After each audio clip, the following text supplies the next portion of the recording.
Hey everyone, welcome back to the channel. Tonight we're going through a long collection of relationship stories. The kind people only post once they've already left, or once they've realised the thing they'd been calling normal for 2 years was not normal at all. Some of these are about the small stuff that quietly stacks up. A few of them are about the moment somebody finally said the thing out loud. Whether you're winding down after a long day, dealing with insomnia, taking a study break, or just need some company while you build your next masterpiece in Minecraft, there's a few hours of these here for you. No need to follow along closely, and if you drift off partway through, that's kind of the whole idea. So grab your favourite drink, get comfortable, and let's dive in. Our first story comes from someone whose first date arrived with a printed list of questions. We matched on a Tuesday, and he asked for a date on Saturday, which I thought was a normal amount of time. He picked a wine bar about 15 minutes from my apartment, said he'd booked a table for 7, and told me he was looking forward to it. All of that was fine. All of that was honestly better than most. He got there before me.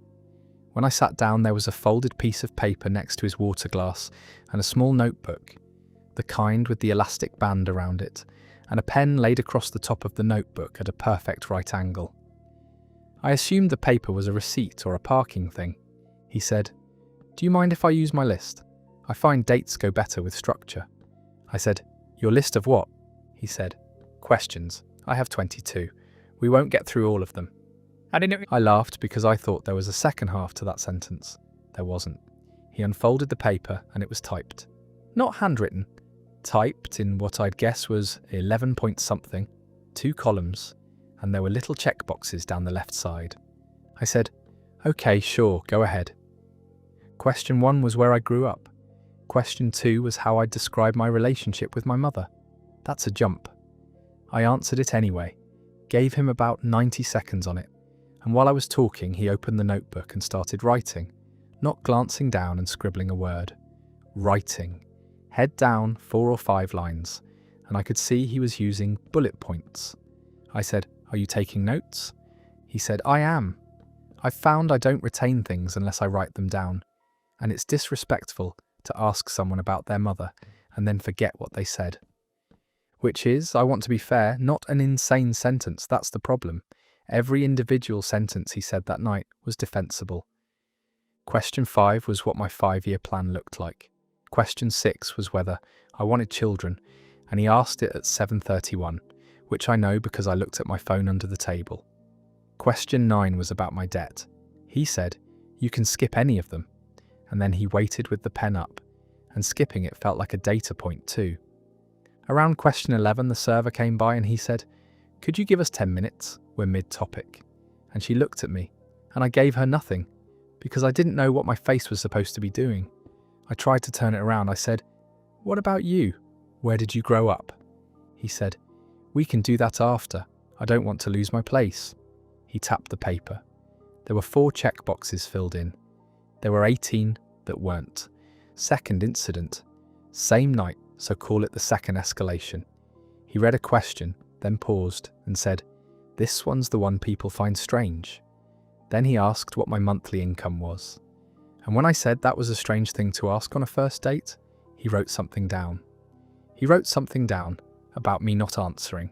I said, "What did you just write?" And he said, "Just that you'd prefer to discuss finances later." That's a completely normal position. Third one, dessert came. I didn't order it. He ordered for both of us because it was, quote, "on the list under things to do on a good first date." He turned to a fresh page and said, "All right, free conversation." And then he sat there, fully silent, waiting for me to start. He'd built a whole apparatus for not having to be a person in a conversation, and then took it away and had nothing underneath it. I said, "Can I ask you something honestly? Have you done this before with the list?" He said, 11 times. I said, "How did they go?" He said, "Statistically poorly, but I've refined the questions each time so the sample isn't clean." I told my coworker about it on Monday. She's the one person at my office I actually talk to, and she said, No, you're being too nice about this. He interviewed you. You went on a job interview, and paid for half of it. I said he'd offered to pay for all of it. She said, that's worse because now it was a paid interview. My brother had the opposite take, which annoyed me for about a week because I couldn't argue him out of it. He said, the guy has been on 11 dates and none of them worked and he's trying to fix it. What's he supposed to do? Keep doing the thing that doesn't work. At least he's got a method. I said the method was the problem. He said, the method is visible. Everyone's got a method. His is just printed. He texted the next morning and the text was 4 paragraphs and one of the paragraphs was numbered. He said he'd reviewed his notes and wanted to follow up on 2 things I'd mentioned, one being a job I'd applied for in March and one being a comment I'd made about my grandmother. He remembered both perfectly, better than anyone I'd dated had ever remembered anything, and I sat there with that and felt genuinely bad because the retention was real and the care underneath it might have been real, and the delivery was a customer intake form. I didn't answer for 3 days. Then I said I didn't think we were a match, and he said, understood. Would you be willing to tell me which question it was? I said it wasn't a question, it was the notebook. He said, that's useful, thank you. And that was the end of it. 2 months later, a friend of a friend mentioned a guy with a printed list in a totally unrelated conversation at a birthday thing, and 3 people at the table knew who she meant. So he's still out there, still refining, and that story is over. 22 questions, and he never got to whether he liked her. 11 dates deep, and the thing he was optimizing was the wrong variable entirely. 8 months is the number I keep coming back to, because 8 months is long enough that you stop counting. We'd been together since the 2nd week of October. By the following June, I had met exactly 0 of his friends. Not a bad meeting, not an awkward meeting. 0. I knew names. I knew there was a group chat because his phone lit up on the counter constantly, and it always said the same thing at the top. Some group name with an inside joke in it that I never got explained. The first time it registered was month 3. There was a birthday thing, a rooftop, 30 or so people. He mentioned it on a Wednesday, and I said, oh fun, what time? And he said, it's going to be really loud, you'd hate it. I said, I like loud. He said, it's mostly work people from his old job. You wouldn't know anyone. I said, that's how meeting people works. He said, next one. Month 5, a friend of his got engaged, and there was a dinner, 12 people, a set menu, the kind of thing where the seats are assigned. I found out about it because he came home and told me about it after. He said, it was fine, it was long. I said, I didn't know that was tonight.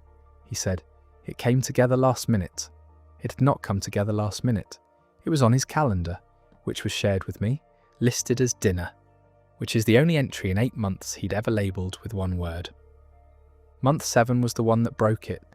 We were out getting coffee on a Sunday, and someone said his name across the shop and came over. Big guy, big greeting, clearly close to him. And my boyfriend stood up, blocked the aisle a little with his body, and did the whole conversation standing, facing away, for maybe 4 minutes. Then the guy leaned around him, looked at me, and said, sorry, hi, I'm being rude. And my boyfriend said, this is Odile, not my girlfriend, not we've been together since October, just the name. The guy said, nice to meet you. And there was this half second where he was clearly waiting for a category to put me in, and it never came. And so he just nodded and left. I waited until we were in the car. I said, who was that? He said, that's Kellen, I've known him since school. I said, you didn't tell him who I was.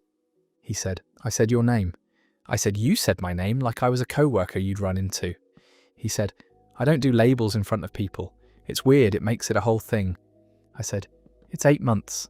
He said, I know how long it's been. I said, then what's the reason? And here's the part I still think about. He said, I'm not hiding you. I'm just not ready for the commentary. I asked what the commentary was.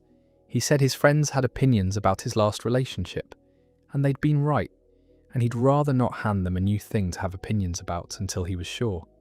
I said, sure of what? He said, that it lasts. I said, how does it last if I'm not in it? He didn't answer that one. He put the car in drive. My sister, when I told her, was blunt in a way I needed. She said, "He's not embarrassed of you, he's a coward, and those are different problems, but they cost you the same." Then she said, "Ask yourself what happens in month 12. Does the door open, or is there a new reason?" I said I didn't know. She said, "You do know." My friend from work, who's more forgiving than either of us, said, "I dated a guy who did that, and it turned out his friends were awful, and he was protecting me from them. It's not always the bad version." That stuck with me. I actually held on to that for about 3 weeks. But I kept landing on the same place, which is that if his friends were awful, he could have told me that. He never told me anything about them.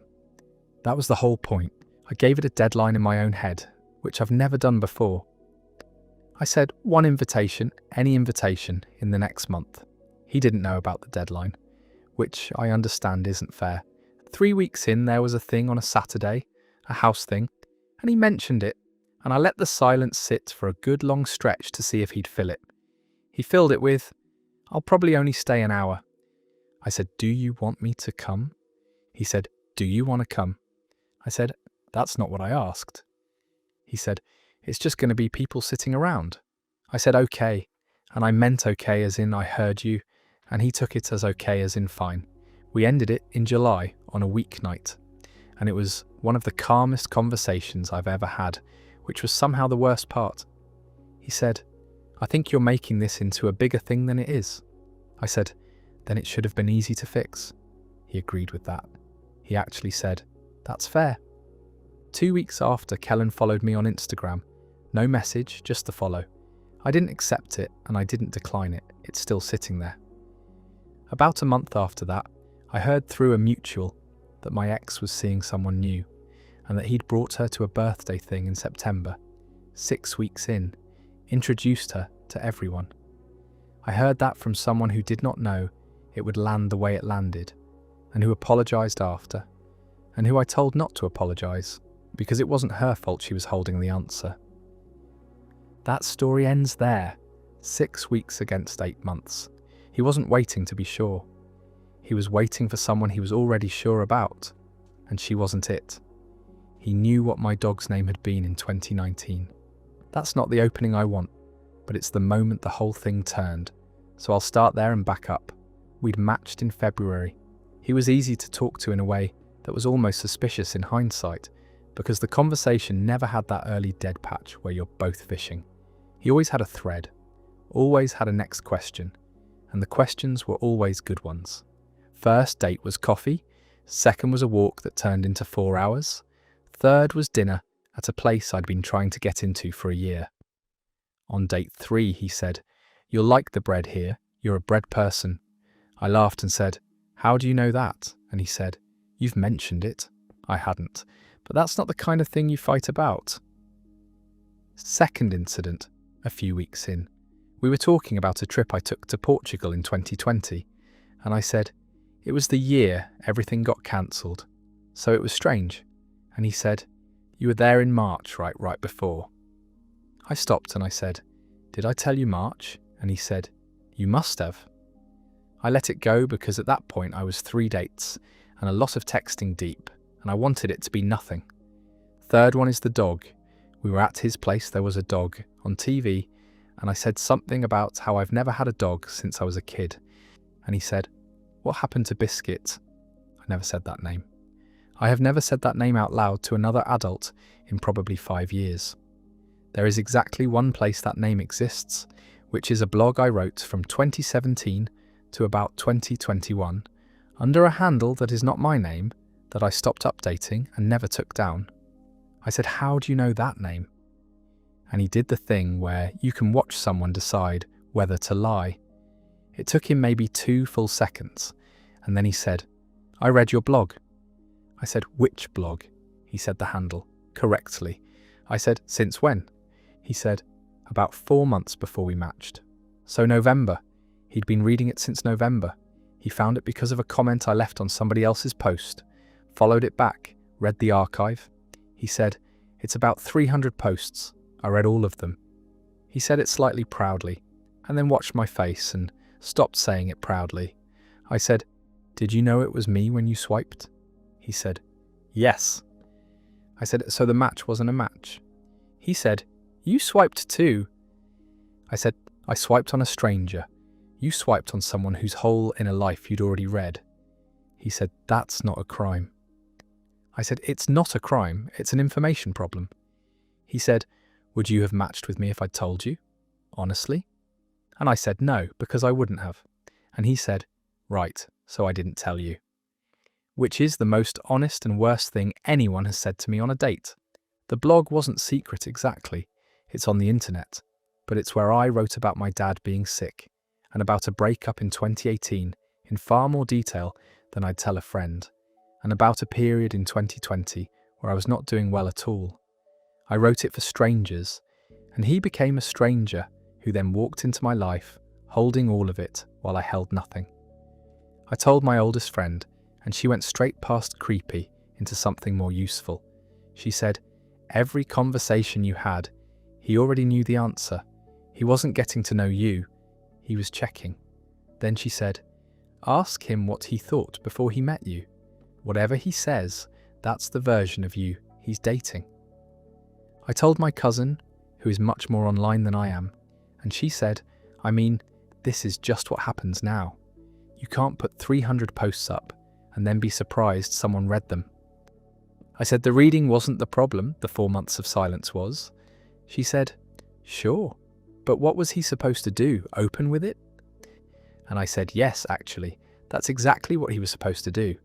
I did ask him the question my friend gave me. I said, what did you think of me before you met me?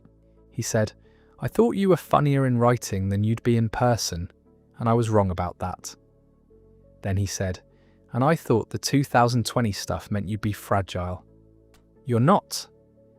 Which is when I understood he'd built a whole file. There was a version of me in his head, with sections in it, and he'd been quietly reconciling the real one against it for 6 weeks. I asked him to stop reading it. He said he already had, that he stopped the night we matched because it felt wrong once it was real. I believe that, weirdly. I think that's true. We didn't end it that night.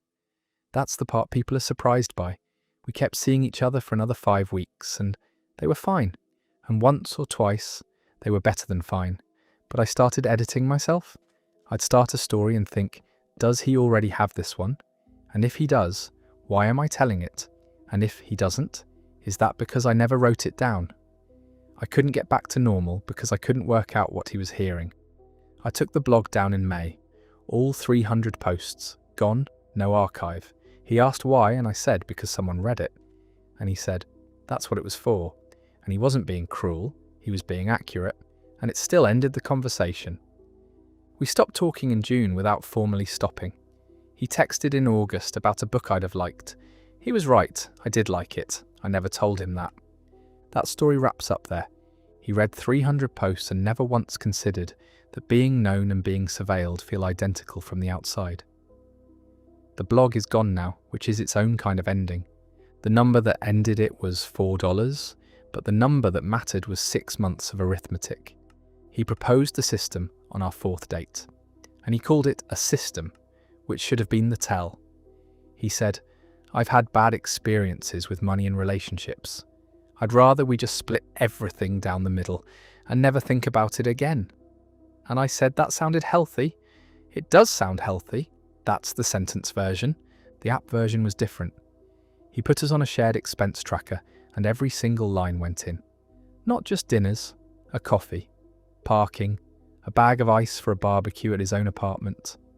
He'd enter it that evening and I'd get a notification that said he'd added an item and it was my turn to review. First escalation, month 2. We split a cab and it was $23.40 and my half was $11.70 and he entered $11.70. I sent him $12 because that's what my banking app defaulted to and I didn't think about it. He sent back 30 cents with a note. The note said, keeping it clean. Second, month 4, my birthday. He took me to dinner, which I want to be clear about. He did take me, he made the reservation, and he was thoughtful about it. The bill was $186, with tip.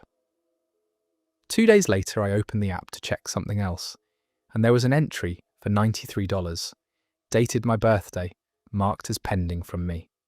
I said, "The dinner was on the tracker?" He said, "Everything's on the tracker, that's the whole point. It's not selective." I said, "It was my birthday." Meh. He said, "And I picked the restaurant and I got you a gift. The gift's not on there. The dinner is a dinner." I said, "So the gift is the birthday and the meal is just Tuesday?" He said, "The meal is a meal we both ate." I paid it. That's on me. I paid the $93 the same night, and I didn't say anything else about it for 2 months. And I should have. Third one is the coffee, and the coffee is small enough that saying it out loud makes me sound unreasonable, which I think is partly why it worked for as long as it did. We were walking, I was buying. He said, "Get me a black coffee." It was $4.10. I said, "Don't worry about it." He said, "I'll put it in." I said, "It's $4. He said, "It's $4 this time. It's $4 a lot of times." I said, "Yeah, and sometimes it's your $4. He said, "Right, and then it's on the tracker and it nets out and neither of us is keeping score in our heads. That's the point. The tracker exists so we don't resent each other." And I said, "I've never resented you about money once, not one time. I resent the tracker." He said, "The tracker is neutral." I said, "Nothing that sends me a notification about my own birthday is neutral." That's when it got real. He said, "My parents fought about money for 19 years, and my mother kept a notebook. An actual notebook. I'm not doing that." And I said, "You are literally doing that. You've just got an app." And he went quiet for a long time, and then he said, "That's not the same," but he said it like someone who knew it was. My friend, when I laid it all out, said, "The $4 isn't about $4. He's telling you he doesn't believe you're going to stay. You don't reconcile to the scent with someone you expect to be around in 10 years. You reconcile to the scent with a roommate you're planning to move out on." Which was harsher than I expected from her. My co-worker went the other way entirely. She said, "Honestly, I'd take it. I paid for a 2-year relationship. I bought groceries for 2 years. At least you know exactly where you stand." She said, "The scent thing is annoying, but the alternative is worse, and I've lived the alternative." Both of those were true at the same time, and I couldn't put them together. I tried one adjustment before I gave up on it. I said, "Can we do a middle version? Big things get split, small things nobody tracks. Under $20, it's a gift, either direction." He genuinely considered it. He came back the next day and said, "I don't think I can. If there's a line, I'll spend all my time thinking about which side things are on. It's easier if everything's the same rule." And that's a real answer. That's an honest description of how his brain works, and I think he was telling the truth about it. We lasted another 7 weeks. I stopped offering to buy things because offering had become meaningless, and once I stopped offering, I noticed I'd also stopped wanting to. And once I noticed that I knew where it was going. When it ended, he asked to settle the balance, and I said fine, and it was $61.15 owed to him, and I sent $61.15. "Exact," he wrote back, "thank you." And then about a minute later, "For what it's worth, I know how that looked." I still have the app installed. I don't know why. There's a final balance of 0 sitting there with 6 months of line items under it, $4.10 included, and I've never deleted the account. That story concludes there. 6 months of every coffee logged, and the ledger came out perfectly even, which is exactly what you'd expect from 2 people who were never actually building anything together. She kept it in her phone, in the Notes app, and the note was called Balance. I found out about it in month 9, but it had existed since roughly month 2, which she confirmed later without much fuss. It was a list, every argument we'd had, the date, 1 or 2 words about what it was, and then a letter. M or H, who apologised, mine or hers. The first sign was a phrase she started using, and I didn't decode it for a long time. In the middle of a disagreement, she'd say, "This one's yours." I thought she meant the fault was mine. She meant the apology was mine, which is related but not the same, and the difference turns out to be the entire thing. Second sign. We had a fight in March about her being 2 hours late to something with my family. And it was a real fight. And about 40 minutes in, she said, "I'll take this one." Not "I'm sorry, I'll take this one." And she apologised, properly and at length, and it was a good apology. And the whole time I had a low hum of something being off that I couldn't locate. Third sign is when I actually saw it. She was showing me a photo and swiped past the Notes app, and there was a screen of 2-letter entries, and I saw the word balance at the top, and I said, "What's that?" She said, "Don't." I said, "Don't what?" She said, "Don't be weird about it." So I asked to see it and she showed me, which I'll give her credit for. She didn't hide it once she was caught. There were 61 entries, 61, in 9 months. Some were things I'd have called a conversation, not an argument. There was one from June that just said, "Tone Kitchen H." I have no memory of it. The running total at the bottom was H38, M23. I said, "You've been counting?" She said, "Yes." I said, "For 9 months?" She said, "Since the second month? And before you do the thing where this is insane, look at the number, 38 to 23. I apologise almost twice as much as you do. I didn't invent that. I just wrote it down." And that was the problem, because she was right about the number and wrong about everything else. And I spent the next 2 weeks trying to explain that difference to her. I said, "Some of those aren't apologies I owed you. Some of those are you apologising for things that weren't wrong." She said, "Then that's still me apologising." I said, "That's you smoothing things over. That's not the same as being at fault." She said, "Why does it matter which one it is? The felt experience is identical. I'm the one saying sorry." I said, "Because if you apologise for things you didn't do and then bill me for them, I'm paying for something I never bought." She said, "So you'd prefer I stopped apologising?" I said, "I'd prefer you stopped counting." She said, "The counting is why I know." Round 3 a week later, and this is the exchange I've replayed the most. She said, "You want to know what it actually is?" I started it because I thought I was crazy. I'd come out of an argument feeling like I'd lost, every time, and I couldn't tell if that was true, or if I was being dramatic. So I wrote it down for a month to check, and it was true, and then I couldn't stop. I said, "Okay, so what do you want me to do with that?" She said, "Say sorry when you're wrong." I said, "I do." She said, 23 times in 9 months. I said, "How many times was I wrong?" She said, "I don't know, I didn't track that." And she heard it as she said it. I watched her hear it. She'd built a ledger with 1 column. Her best friend, who I liked and still like, called me about a week after. She said, "She's shown me that list before, 2 or 3 times, and I've told her every time that it's not doing what she thinks it's doing." Then she said something that helped me more than anything else anybody said. She counts because nobody in her house ever admitted anything. Her dad has never apologised to her once, not once, in her life. So she started keeping receipts as a kid, and she never stopped. And she doesn't know it's a habit. She thinks it's just being accurate. My brother's take was less generous and probably more practical. He said, "Mate, 61 arguments in 9 months is the headline. Forget who apologised. You two are fighting once every 4 days, and you're arguing about the scoreboard instead of the fixture list." That reframed it. I went back to her with that, not as an attack, and I said, 61. Does that number worry you?"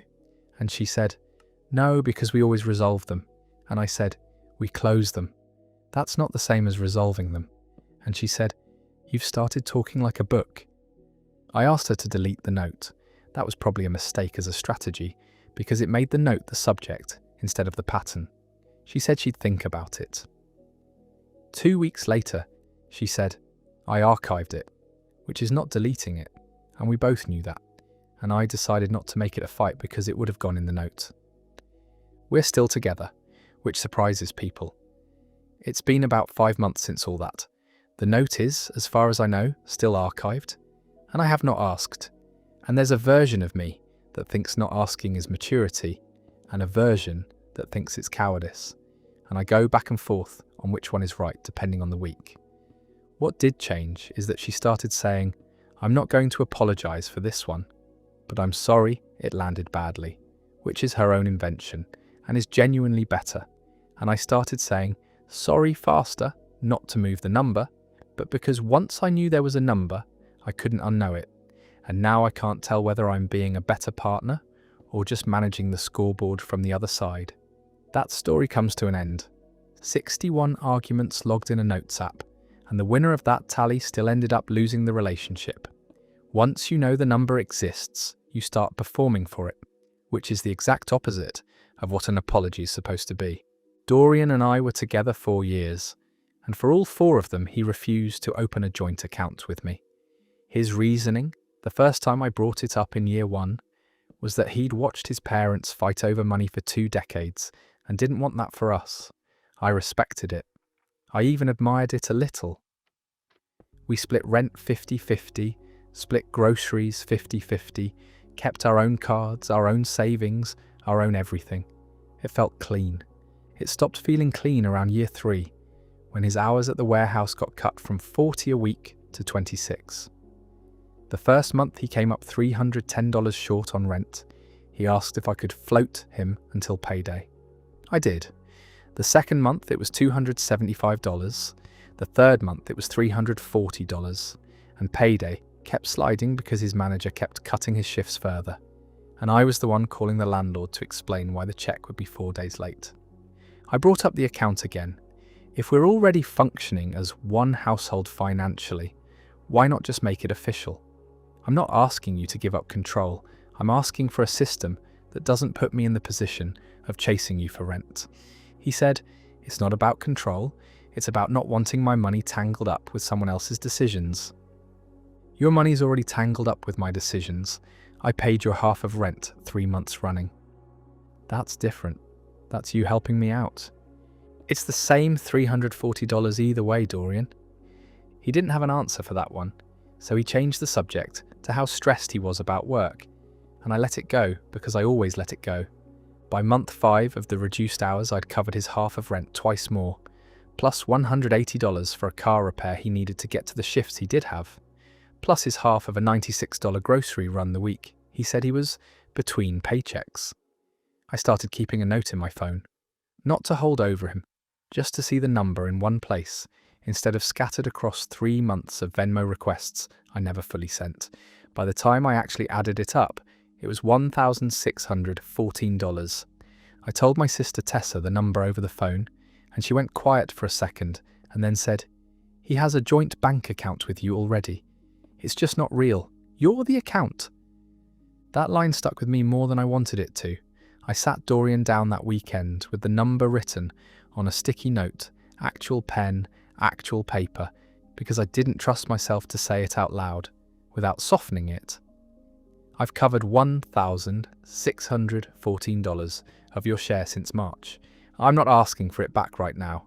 I'm asking why the answer is always no to combining finances, but yes to me covering you when you're short. He looked at the sticky note for a long time. I didn't realise it was that much. It's been 3 months of you not realising. I'm not trying to use you. I didn't say you were trying to. I said it's happening either way. He said he needed a few days to think about it, which is the kind of sentence that in 4 years of dating him, I had learned meant nothing was going to change. 2 weeks later, his hours went back up to full time and the shortfall stopped, and so did the conversation. I brought up the joint account one more time in month 6 of that year, gently, over dinner, and he said, let's talk about it when things are more stable. And I realised things had been stable for 6 weeks already, and he still wasn't talking about it. I stopped bringing it up after that, not because I resolved it, but because I understood something that took me 4 years to see clearly. The refusal was never about his parents. It was about keeping an exit that only cost him nothing. As long as the accounts stayed separate, the money that flowed from me to him during the lean months was a favour he could thank me for and never owe. A joint account would have made it a fact. He didn't want a fact. He wanted a favour he could keep asking for. We're still together as I'm writing this, and the accounts are still separate, and I still don't have an answer for why I keep saying yes. That story just ended. Some of you already have a name for that one, And it's not a nice one. Our next story comes from someone who found out her husband's idea of quiet time had a street address. I've been married to Julian for 6 years, and about 8 months ago, I found a receipt in his jacket pocket for a storage unit rental that turned out to be nothing like a storage unit. It was a 1-bedroom apartment, $875 a month, month-to-month lease, and his name was the only one on it. When I asked him about it, sitting at the kitchen table with the receipt between us, he didn't even try to deny it existed. He said, "It's not what you think. I just needed somewhere quiet, a place to decompress after work before I come home, and I'm on for you and the kids." You rented an apartment for 9 months because our house is too loud. When you say it like that, it sounds bad. How else would I say it? He told me he went there maybe 2-3 times a week, sat in silence, sometimes napped, sometimes just watched the wall, and then came home like nothing happened. He said he never brought anyone there, never used it for anything he was ashamed of, and I believe that part actually, because when I finally saw the place 3 days later, it was almost bare. A folding chair, a mattress on the floor, a space heater. It looked less like a secret life and more like a man hiding from his own. That didn't make it better, it made it worse in a different way. I called his brother Fabian not to gossip, just because I needed someone who knew Julian longer than I had to tell me if this tracked. Fabian sighed and said, "He's done this before. Not the apartment, but the disappearing.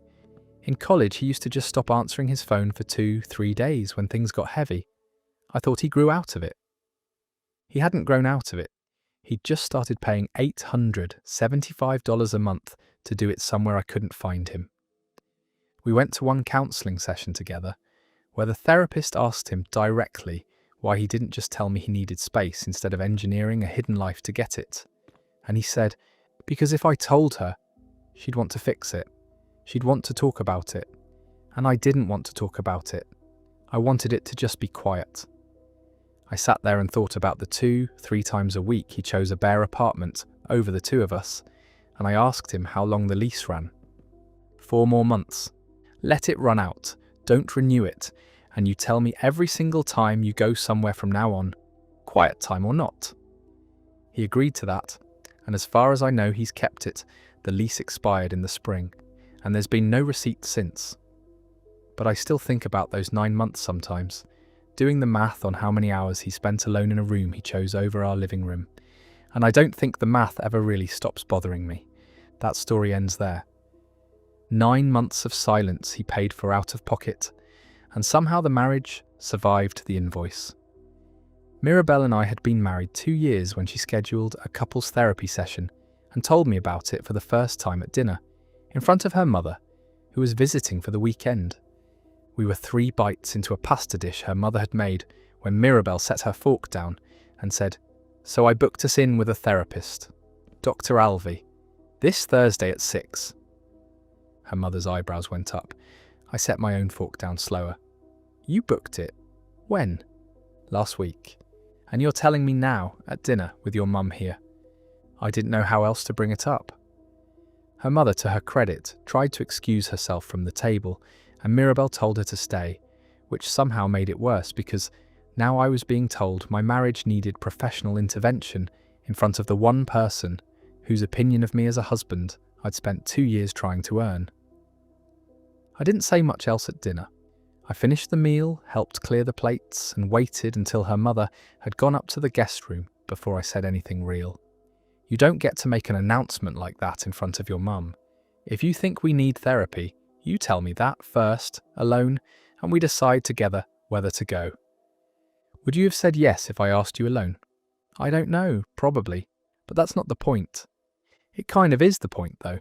Every time I bring up something serious, you find a reason to push it back a week, and then another week. I booked it because I knew if I asked first, you'd find a reason to delay it again. That landed harder than I wanted it to, because she wasn't wrong about the pattern, even if I hated how she'd handled it. I'd pushed back a let's talk conversation about money 3 times that spring. I'd pushed back a conversation about her wanting to move closer to her sister twice. I didn't think of it as avoidance at the time. I thought of it as being busy. Her friend Bram, who I ran into a week later at the gym, put it more bluntly than Mirabelle ever had. She's not trying to embarrass you, man. She's trying to get you in a room where you can't reschedule. We went Thursday. Dr. Alvey was calm and direct, and about 15 minutes in, asked me why I thought Mirabelle felt she had to ambush me at a dinner table instead of asking me directly. I said I didn't know. Mirabelle said, because I asked directly 4 times this year, and it never turned into an actual appointment. 4 times. I hadn't been counting. She had. We kept going every other Thursday for about 3 months. The ambush at dinner never came up again after that first session, mostly because I never gave her a reason to feel like she needed the ambush move a second time. I started answering, "Can we talk about X?" with an actual date instead of, "Yeah, soon." It wasn't dramatic. It was just showing up when I said I would, which apparently I hadn't been doing for longer than I'd noticed. Her mother never brought up that dinner again either, though she did mention, months later, almost offhand, that she thought it took guts to say something like that with an audience. I still don't fully agree with how Mirabelle did it, but I understand why she thought she had to. That story wraps up there. Sometimes the ambush is the only appointment that actually happens. Make of that what you will. Speaking of things that don't get put down when they should, this next story is about a key that outlived a whole relationship on paper. I've been with Soren for 2 years, and for all 2 of those years, his ex, Katya, has had a working key to our apartment. Not a spare buried in a drawer somewhere. An actual key on her actual key ring to a lease that has my name on it. I found out by accident 8 months in when Katya let herself in on a Tuesday afternoon to grab a box of her old textbooks she said she'd never gotten around to picking up. I was on the couch in sweatpants when the door just opened. No knock. She said, "Oh, hey, sorry, I thought you'd be at work." Like she'd walked into her own place and found a stranger in it, not the other way around. I asked Soren about it that night. He said the lease had been under both their names originally, before I moved in, and when he took over the lease solo, he just never got around to changing the locks or asking for the key back. It's not a big deal, she's barely used it. She used it today, without texting first. I'll tell her to text first. That wasn't the part I needed fixed. I told him I wanted the locks changed, or at minimum the key back, and he said he'd handle it. 3 weeks passed, nothing happened. I brought it up again, and he said he'd been busy, which is the kind of answer that tells you exactly how low on his list something actually sits. The second time it happened was worse. Katya let herself in at 9 p.m. on a Friday while Soren was out getting food, and I was home alone, and she stood in the doorway for a full 3 seconds before she said, "Oh, I forgot you'd be here." Not I forgot he'd be here. Me, like I was the guest. Hello. I called Soren while she was still standing in our kitchen and told him to come home right now, and when he got there, I laid it out, plainly, in front of both of them. Either the key comes back tonight, or the locks get changed tomorrow, and either way you're paying for it, because this is the second time in a month she's let herself into a home I live in. Katya, to her credit, seemed genuinely embarrassed once she understood how it looked from where I was standing. She put the key on the counter without an argument. I don't think she was doing it maliciously. I think 2 years of Soren never actually asking for it back had convinced her it was fine. That's the part that sat with me longer than the actual key did. It wasn't really about Katya. It was about Soren choosing, for 2 straight years, the version of this where he never had to have an uncomfortable conversation with his ex over the version where his girlfriend didn't come home to strangers in the kitchen. The key was the symptom. The refusal to deal with it was the actual problem, and that one took a lot longer to fix than a locksmith visit. We did change the locks the next day, on his card, no argument. He apologised for real, not the fast kind. But I still think about those 3 seconds she stood in the doorway sometimes, and how long 2 years is to carry a key to a door that was never supposed to be hers. That story comes to an end. New locks, same lesson. If an ex still has a key, ask yourself who that key is really for. Dashiell and I had been living together a 1.5 years when I noticed the dishes only ever got done on the days someone was coming over. It wasn't subtle once I actually paid attention. Sunday, when his parents came for lunch, the sink was spotless by 10 a.m. Every other day, dishes sat stacked from breakfast through dinner, unless I did them myself. I started tracking it without telling him, just mentally, and over 3 weeks, I counted 11 days where he did 0 dishes and 2 days where he did all of them. And both of those 2 days had guests scheduled that evening. I brought it up carefully because I didn't want it to sound like an accusation before I even said anything. I've noticed the dishes mostly get done right before people come over. Is that on purpose? I don't plan it that way. I just don't want the place looking messy when people are here. But it looks messy the rest of the time, and that doesn't bother you. It's not that it doesn't bother me, I just don't always have the energy after work. That would have been a reasonable answer on its own, except 2 nights later, he complained, out loud, unprompted, that he felt like he did all the housework in this relationship and never got any credit for it. I actually laughed before I could stop myself, which didn't go well. You do the dishes twice a month, Dashiell. Both times we had guests booked. That's not true. I've been counting.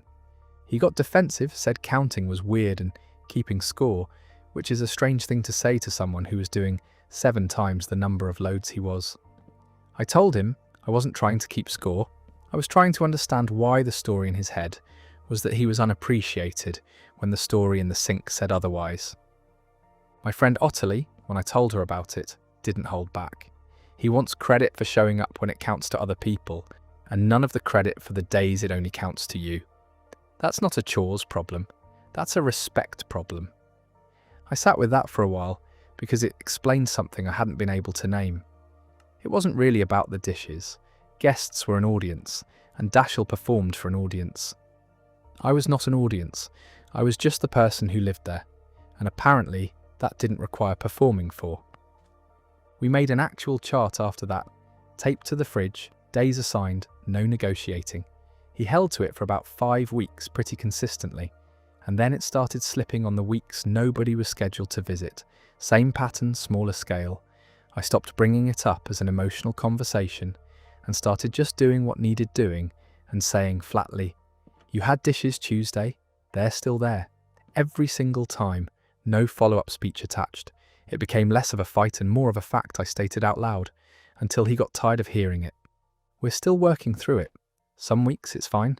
Some weeks I catch myself doing the mental count again, 11 versus 2, and I don't love what that number still says about who this apartment is actually kept clean for. That story just ended.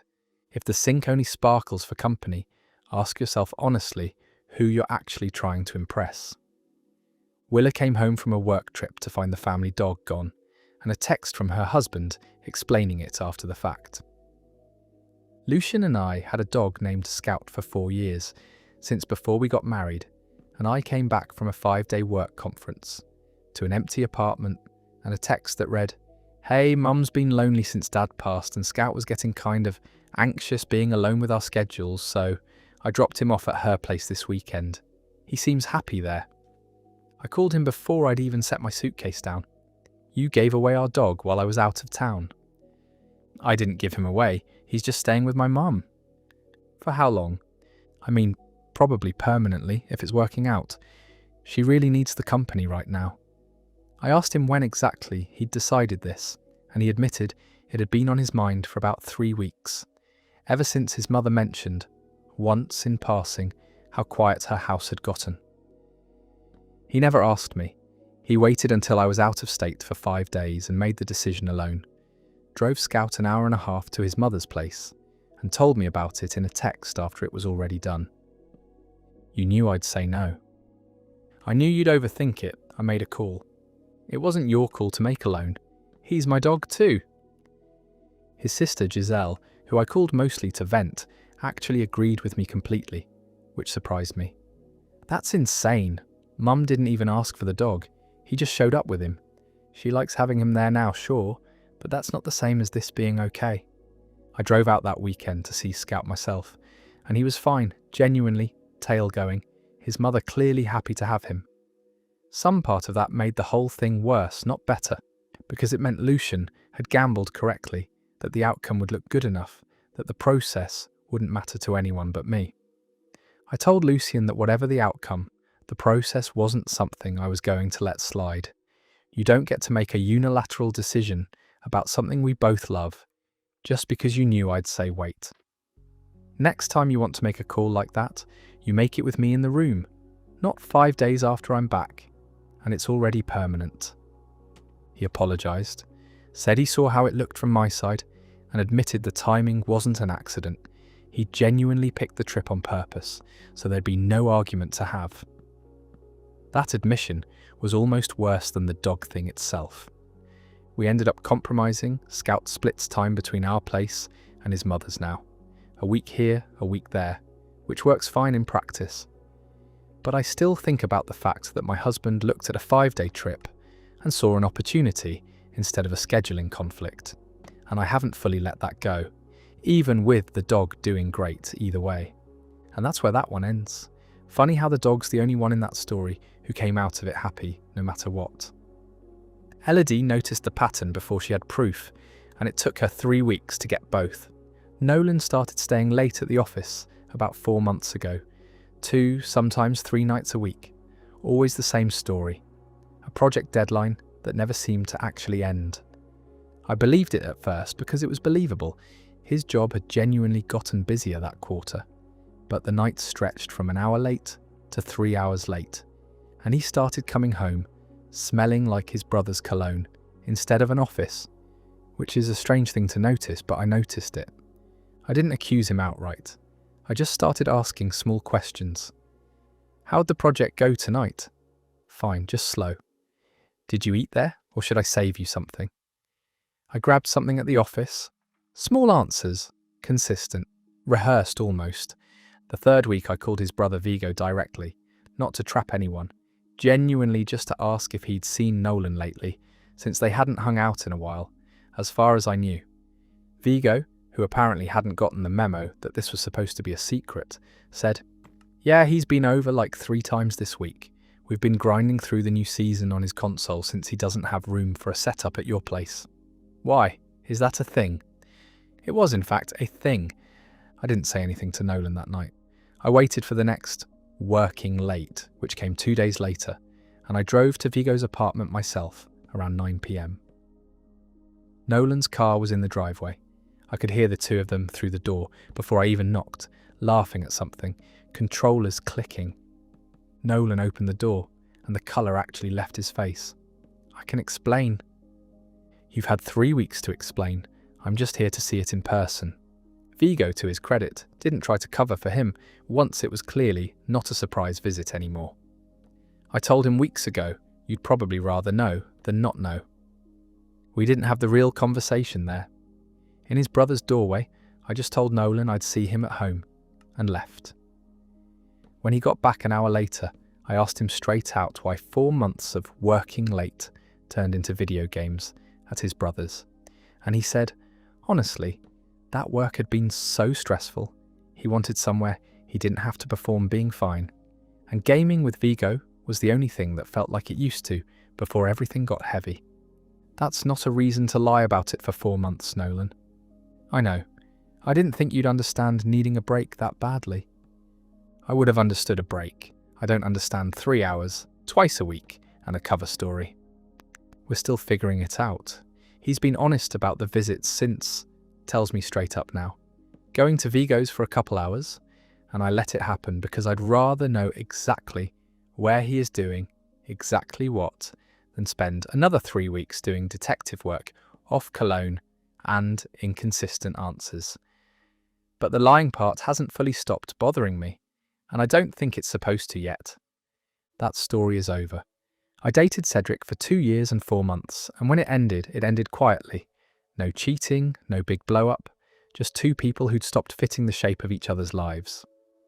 We agreed to split the lease, split the dog visitation into a schedule neither of us kept, and went our separate ways in April. What didn't end was the liking. The first week I noticed it because I posted a photo from a hike at 7:12 in the morning and got a notification at 7:12 and 11 seconds. I told myself it was a coincidence, that he probably just had his notifications on and happened to be awake. Then it happened again with a photo of my new haircut, posted at 9:40 at night, liked at 9:40 and 40 seconds. Then a photo of coffee, then a photo of literally nothing. A picture of a parking lot I posted as a joke because a car had parked across 4 spaces. 48 seconds. I started testing it without meaning to. I posted at odd hours, 3 in the morning, during a work meeting, once from a plane with the Wi-Fi on for exactly 6 minutes. Every single time, the like landed inside a minute. I mentioned it to Delphi over drinks in June. "He's not stalking you," she said. "He's monitoring you. There's a difference, and it's not a good one. He never comments, he never messages, he just likes." "That's the part that's insane," she said. "If he commented, you could block him and call it harassment. This is just him proving he's watching without ever having to explain why." By August, I'd blocked him twice and unblocked him twice, mostly because mutual friends kept tagging us both in the same group photos, and I didn't want it to be weird. Both times I unblocked him. The fast likes resumed within a day, like he had an alert set. I started keeping a note on my phone, just timestamps, out of morbid curiosity more than anything else. By October, I had 31 entries. The slowest was 90 seconds. The fastest was 19. In November, I finally texted him. "Are you setting an alarm for my posts or something? This is genuinely strange." He wrote back 40 minutes later, which felt almost funny given the context. "I just have you pinned at the top of my feed. I check it a lot because I miss the routine of knowing what you're up to." "It's been 8 months, Cedric." "I know how long it's been." I didn't respond to that. I muted his account instead of blocking it, because blocking felt like it would restart some cycle I didn't have the energy for, and muting at least let me stop thinking about whether he'd see the difference. Within a day, the likes started coming from a second account, one with no profile picture, and a username that was just numbers. I recognised the writing style in a comment it left on someone else's post, the same 3 specific compliments Cedric used to give me in real life, word for word. I never confronted him about the second account. I didn't have proof it was his, and I didn't want another 40-minute text explaining his feelings about my routine. I just made my main account private, told the friends we still shared to stop tagging me in anything, and let the numbers account like an empty page for a while, since I stopped posting almost entirely for 2 months. When I did post again in January, nothing came. No like fast or slow from either account. I don't know if that means he finally moved on, or just found someone new to monitor. I choose to believe the first one, because the alternative makes my skin crawl. That story's over. 8 months of a stopwatch you didn't ask to be timed on is its own kind of exhausting, and the fact that muting him just spawned a second account is the detail that should worry everyone listening. Our next story comes from someone who found the gym was no longer a safe place to sweat. "I've gone to the same gym at 6 in the morning for 3 years, before work, before my brain is fully online, which is exactly how I like it. My ex knew that schedule better than anyone, since for most of the relationship he'd come with me 2 or 3 mornings a week. When we broke up in May after 8 months together, I figured that was just one more thing that ended along with everything else. The first time I saw him there again was the second week of June. He was on the treadmill closest to the door, which wasn't where he used to run. I told myself it was a coincidence. Gyms aren't that big a world. People run into their exes. The second time was 4 days later. Same 6 a.m. slot, same treadmill. The third time, he was on the squat rack directly next to mine, close enough that I could hear him breathing between sets. I texted my friend Ivan from the locker room afterward. He's been at my gym 3 times this week, same time as always. That's not a coincidence anymore, Ivan wrote back. That's a pattern. Say something before it gets weirder. I didn't say anything right away, mostly because I didn't want to make something out of nothing and look paranoid in front of people I saw at that gym every day. Then in July, he started approaching me directly, not aggressively, just consistently, always with some version of, "We should catch up sometime," said quietly enough that no one else could hear, but often enough that it stopped feeling casual. By my count, he asked 6 times over 3 weeks. I finally confronted him in the parking lot after a Thursday session. You know I've had this membership for 3 years. You just started coming again the week after we broke up. I like this gym, he said. I'm not going to stop working out just because we're not together. There are 4 other gyms within 10 minutes of your apartment. This one's 15 minutes out of your way. He didn't have a good answer for that. Just something about how cancelling a membership is more of a hassle than people think, which felt like a strange thing to say about a gym he'd apparently just rejoined. I asked the front desk if he'd signed up recently, and the woman working the counter, who knew me from years of early mornings, told me quietly, "He came in about 2 weeks after you two stopped coming in together, asked if you still had the same schedule." That was the detail that actually rattled me, more than the treadmill or the squat rack. I filed a complaint with the gym's management, explained the situation, and asked if there was anything they could do without me having to switch locations after 3 years of membership. They couldn't cancel his membership over something like that, but they did agree to flag it if I ever reported feeling unsafe, and quietly moved my check-in to a side entrance for a while. Eventually, I switched my sessions to the evening instead, which cost me the quiet I used to get in the mornings, and cost me nothing else. He kept showing up at 6 for another month or so, based on what a mutual friend told me, before apparently losing interest once I stopped being there to see. That story ends there. Rebuilding your entire morning routine because your ex decided to compete for the same treadmill isn't dramatic, it's just sad. And the front desk clerk clocking his questions before Reese did says everything about how obvious it actually was. I was with my ex for 3 years, and in a family as small as mine, 3 years is enough time for someone to stop being a guest and start being furniture. He and my mother, Jolene, had a genuine thing going, an inside joke, call her just to check in kind of relationship that had nothing to do with me by the time it really took root. So when we broke up in September, 2 months before Christmas, I wasn't surprised he brought it up. I was surprised by how he brought it up. "I know things are weird," he said over the phone, "but I don't want to lose that with your mum. Can I still come to Christmas? We broke up 3 weeks ago." "I'm not asking for you. I'm asking because I love her. She's basically my mother too at this point."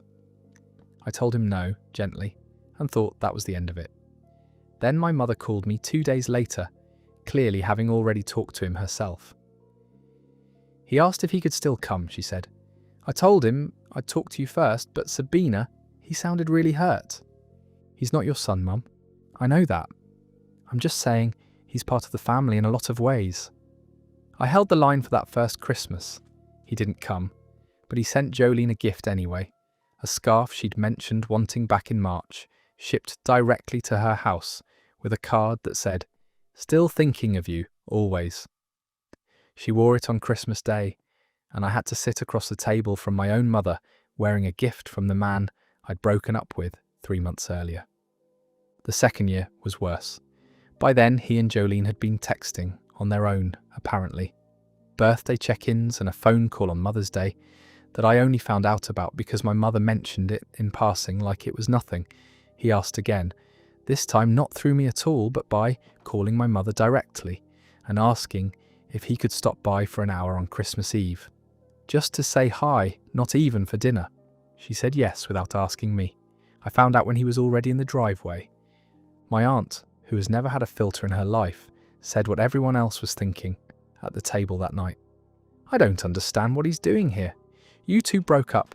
This isn't a custody arrangement."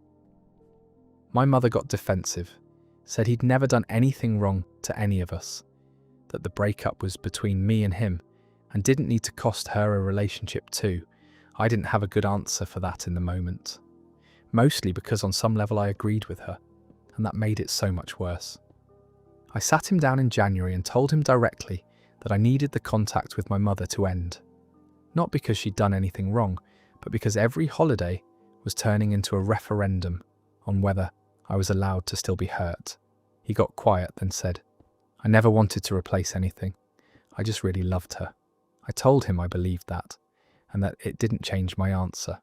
He agreed reluctantly to stop reaching out directly and let any contact go through me, if it happened at all. The third Christmas he wasn't there and didn't send anything, and my mother mentioned him exactly once, asking if I'd heard how he was doing. I told her I hadn't and didn't want to. She let it go. It's been quiet since, but I still catch her wearing that scarf some winters, and I've never had the heart to ask her to stop. That story wraps up there. Handling a breakup is hard enough without your own mother auditioning your ex for a permanent role in the family. And Cosima wasn't wrong to finally draw the line, even 2 years too late. This next one is about furniture, which somehow always turns into the ugliest arguments.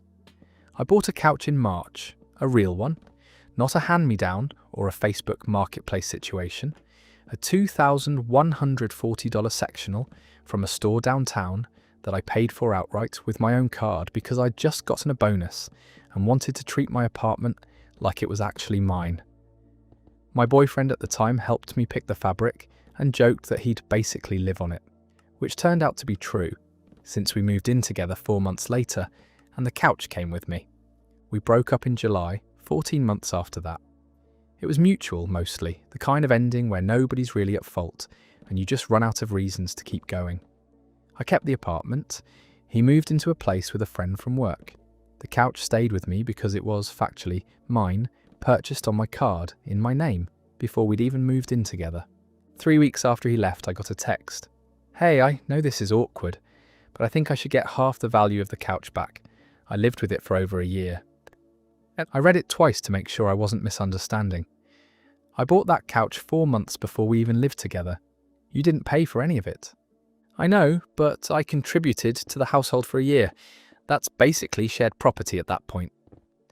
I called Marcel, my best friend since college, mostly to make sure I wasn't losing my mind. "He wants half the couch money," I said, "for a couch he never paid a cent toward." "Does he want half your mattress too?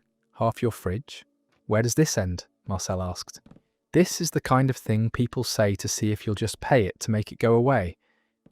Don't pay it. I didn't reply to the text for a week. When I finally did, I said no, clearly, and explained the receipt was in my name from before we'd even moved in together, and that living somewhere doesn't create ownership. He escalated instead of dropping it. He sent a Venmo request for $1,070 with a description field reading "couched half," like putting it in writing made it a legitimate debt. I didn't pay it. He sent it again 2 weeks later.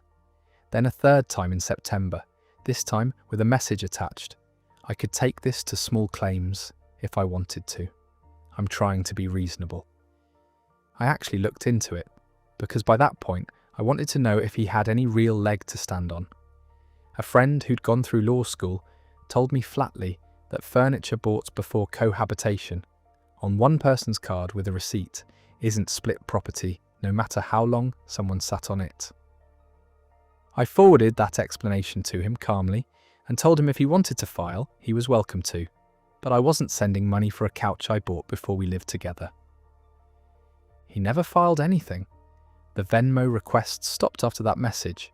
I did hear, through a mutual friend months later, that he'd told people the breakup was partly about me being materialistic, which would be almost funny if it weren't so clearly about a $2,140 couch he never paid a dollar toward. I still have the couch. It's the most comfortable piece of furniture I own, and every time I sit on it now I think about how close I came to paying someone $1,000 just to stop getting texts. And that's where that one ends. Nothing says I've run out of real grievances like itemizing a couch you never touched your wallet for, and Paloma calling that lawyer friend before paying a cent is exactly the move. I dated Garrett for 1.5 years, and when we broke up in February, it was because he said he needed space, that things had gotten too routine, and that he wasn't sure what he wanted anymore. I was upset, but I believed him, mostly because I had no reason not to. He moved his stuff out over a weekend, and we agreed to stay civil, maybe even friends eventually. 3 weeks later, a co-worker of mine named Ursa, who I'd worked alongside for almost 2 years and considered a genuine friend, started acting strange whenever Garrett's name came up. She'd change the subject, or get very interested in her coffee, or leave the room entirely. I chalked it up to her just not wanting to get in the middle of a breakup. Then another co-worker mentioned, almost in passing, that she'd seen Ursa's car outside Garrett's new apartment building on a Saturday night. I asked Ursa about it directly, at her desk quietly. "Were you at Garrett's place last weekend?" "No, I don't even know where he lives," she said. "That's weird. Why would you think that?" I let it go, because I didn't have proof beyond one co-worker's memory of a parking lot, and I didn't want to become the person who accuses her friends of things based on vibes. But over the next month, I noticed more. Ursa started leaving work early on Fridays, which she'd never done before. She got a new bag that I recognised, because Garrett had shown me the exact same one in an ad 6 months earlier, joking that he'd buy it for whoever he ended up with next. When I brought that up too, gently, she said her sister had given it to her as a gift. I texted Garrett directly in April. "Are you seeing Ursa?" "What? No. Why would you even ask that?" "Because multiple people have seen you two together, and she's acting strange, and you literally showed me that exact bag as a gift idea months ago." "And that's a coincidence. I'm not seeing anyone right now. I told you I needed space." I believed him again for about 6 more weeks, until a mutual friend from outside of work sent me a screenshot of Ursa's private story, meant for close friends only, that had accidentally been shared publicly for about an hour before she caught it and took it down. It was a photo of the two of them at a restaurant, dated the same weekend as the parking lot sighting, captioned with a heart. I confronted Ursa again, and this time she didn't deny it outright. She just said, "It's new, we didn't want to make it a thing at work, and I know how bad the timing looks." I asked how new. She said they'd started talking shortly after the breakup, which by my math meant within about 3 weeks of Garrett moving his boxes out of my apartment. I stopped speaking to Garrett entirely after that. Ursa and I still work in the same office, and for the first few months, it was unbearable. The kind of quiet where everyone knows something happened, but nobody says it out loud. A co-worker on our team told me privately, I always thought something was off about how fast she started dressing differently, but I didn't want to say anything and be wrong. I moved to a different floor eventually. Not officially because of any of this, but the timing wasn't a coincidence, and everyone in the office knew that too. That story just ended. 3 weeks is barely enough time to unpack boxes, let alone start something real, and the fact that they both lied to Fionnuala's face separately says more about the relationship than the timeline ever could. Now, speaking of putting a price on things that were never about money, here's one that took it further than anyone expected. I was with Bianca for a little over 2 years, and for most of that time, I was the one who planned dinners, made the reservations and paid, because I made more money than she did at the time, and it never felt like a big deal. We broke up in May after a slow unravelling that had more to do with wanting different futures than any single fight. I thought, given how amicable it had felt, that it would end there. In June, a full month after we'd split, I got an email. Not a text, an email, from an address I recognised as hers, with a subject line that read, Itemised Summary, Dinners 2024 to 2026. Attached was a spreadsheet, genuinely a spreadsheet, with columns for date, restaurant, amount, and a final column labelled Notes, where she'd written things like birthday dinner, felt obligated to attend, or anniversary, paid for by tea, resentment noted retroactively. The total at the bottom was $6,340 across 61 dinners over 2 years. Below that, a second line read, Requested reimbursement, $3,170, 50%. I called Casper, who I'd known since high school, and read him the email out loud because I genuinely thought I might be misunderstanding it. She wants half the money back for dinners I paid for while we were dating, I said. Half? For dinners you willingly paid for as a couple that she didn't ask you to pay for? Casper said. That's not an invoice. That's a breakup tax. Don't pay it. I wrote back and asked, genuinely trying to understand why she felt entitled to money for meals I'd chosen to pay for at the time, with no expectation of repayment as her boyfriend. She replied within the hour. I always felt guilty that I couldn't contribute equally. Now that we're not together, I don't see why I should be financially indebted to someone I'm no longer with. You're not indebted, I wrote back. That's what a gift means. I didn't lend you dinner. I disagree. If we'd stayed together, it would have evened out eventually. Since we didn't, I think it's fair to settle it now. I didn't send the money. She followed up twice more over the next month, once with a slightly reduced ask of $2,800 to make this easier for both of us, and once with a message that just said, I really thought you'd handle this with more integrity. I forwarded the entire email thread, spreadsheet included, to Casper, who read the notes column out loud to me, over the phone laughing so hard he had to stop twice. Resentment noted retroactively, he kept repeating. Who writes that down in real time? I never paid her a cent, and the email stopped after the third one went unanswered for 2 weeks. I found out through a friend of a friend, months later, that she'd apparently done something similar with a previous partner, though I have no way of confirming that and didn't ask for details. What I do know is that I still have that spreadsheet saved, because on the rare occasion I need proof that a relationship's ending doesn't retroactively turn kindness into debt. It's right there in 61 rows, dated and itemized, down to the last cent. That story comes to an end. An itemized spreadsheet with a resentment column is the most 2026 way possible to ask for your ex's money back. And Thomas was right to treat it like the joke it was. If you thought the last one was bold, wait until you hear what this next ex asked for. I dated Alaric for just under 2 years, and it ended badly. The kind of ending where he told me 2 weeks before our anniversary that he'd been unhappy for a while and needed to end things. I found out 3 months later, mostly through people who still followed him online, that a while had significant overlap with a woman named Emery, who he'd started seeing almost immediately and was, by all appearances, serious about. I didn't speak to him for over a year. Then out of nowhere, in March, he called me. I almost didn't pick up. I know this is going to sound insane, he said, but I'm getting married to Emery, and I was hoping you'd consider being a bridesmaid. I actually laughed out loud before I realised he was serious. You want me at your wedding? To the woman you left me for.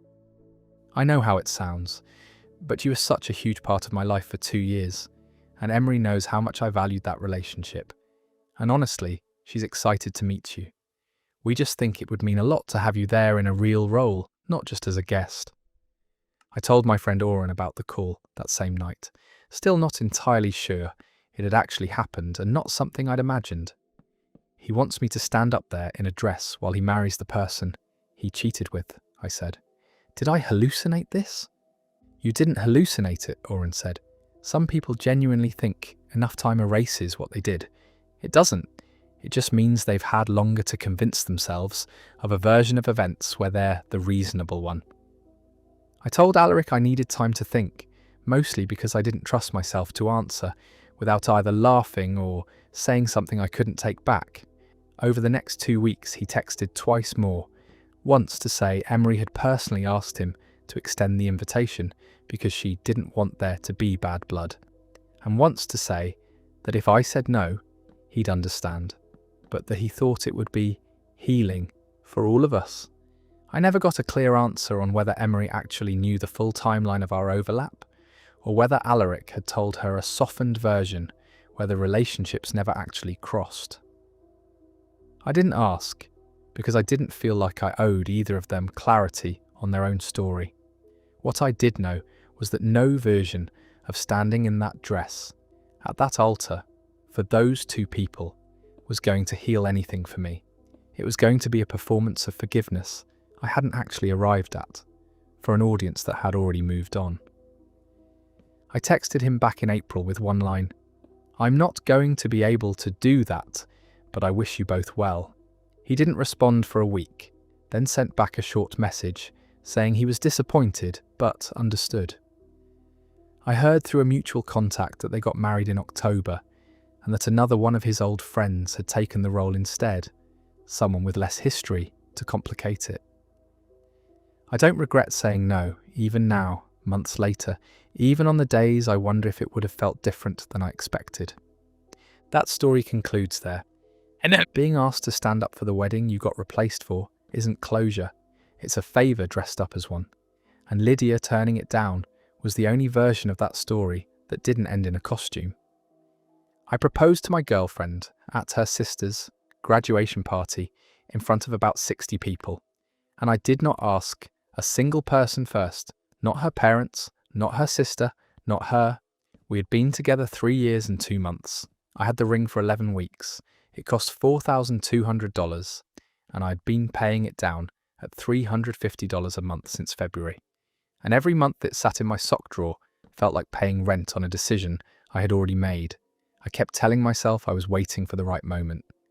What I was actually doing was waiting for a moment where a lot of people would be looking at us. There were 3 moments before the party where somebody told me, more or less directly, not to do what I did.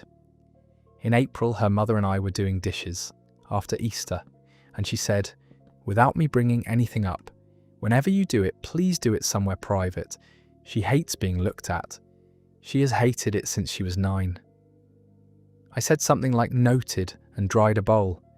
In May, her sister Fern mentioned at least 4 separate times that she had been planning this graduation party since the previous October, that she had a budget of $1,800, that she had a slideshow, that she had a specific order of events. And in June we went to her cousin's wedding where a guy proposed during the reception, and my girlfriend leaned over and said quietly, if anyone ever did that to me, I would leave the building. I heard all 3. I would like to be able to say I didn't. The party was on a Saturday in July, in Fern's backyard, about 60 people, a rented tent, a taco setup that cost her $640. Around 8 o'clock, somebody handed me the microphone so I could say something nice about Fern, which I did, for maybe 40 seconds.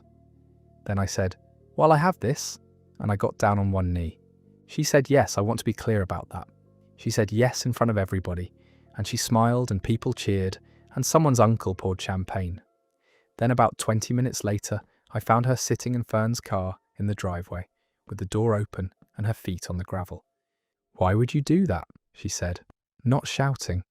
That was the part that got me. I thought you'd be happy. I am happy, I said yes. That's not what I asked you. It was a good moment. Everyone was already there.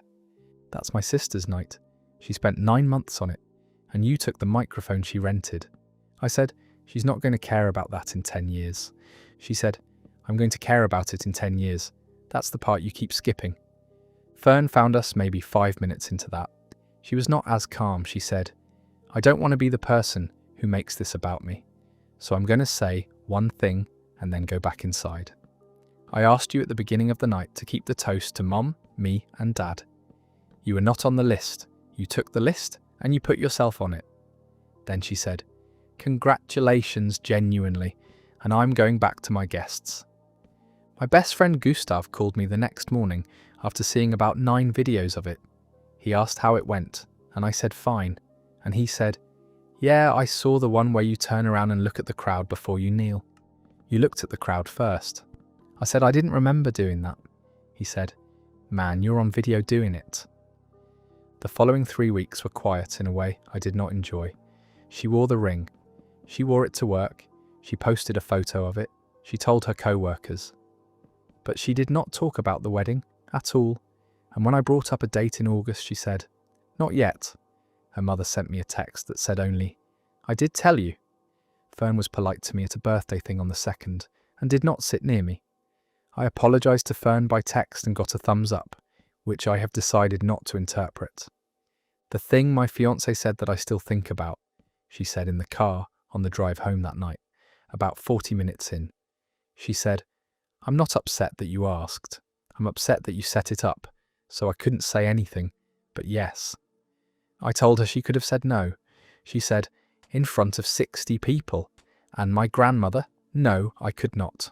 We are still engaged. There is no date. She still has not said no to anything, and she still has not said yes to anything past the ring, and I have stopped asking because I do not like the answer I get when I do, which is her saying soon, and then changing the subject to work. Fern and I are fine, or the version of fine where nobody brings it up. That story is over. What stands out there is that she never once took the ring off. The disagreement was never about whether she wanted to marry him, and he kept trying to argue about that instead of the thing she actually said. This next one is about a prenup, and about whose lawyer it was. My fiancé wanted a prenup. That was not the problem. I make $71,000 a year. He makes about $94,000. His family owns 2 commercial buildings, and I understood from the first month we were serious that there would be paperwork. I had already told my sister I expected it. The problem was that he wanted the prenup drafted by his father, who is also the lawyer for everything his family has ever done. The first time it came up was at a dinner in March, 5 months before the wedding. Corbin said, over pasta, Dad said he'd just do the prenup. So that's one thing off the list. He said it the way you'd say he'd handle the rental cars. I said, your dad is doing it? He does all our stuff, it's free. It'd be like $3,000 otherwise. I said, he's your dad. He said, he's a lawyer. I said, he's both. The second time was 6 weeks later, when the draft actually arrived. 8 pages. I read it twice with a pen. Most of it was normal, and I would have signed it in a second. 3 clauses were not. One said any appreciation on the building his family put in his name in 2019 stayed entirely separate, which fine. One said that anything I contributed to renovations on a property in his name was treated as a gift and not a claim, which is a very different sentence, and one capped spousal support at $1,500 a month for a maximum of 18 months, regardless of length of marriage, which is the kind of number a person writes when they have thought about the ending in some detail.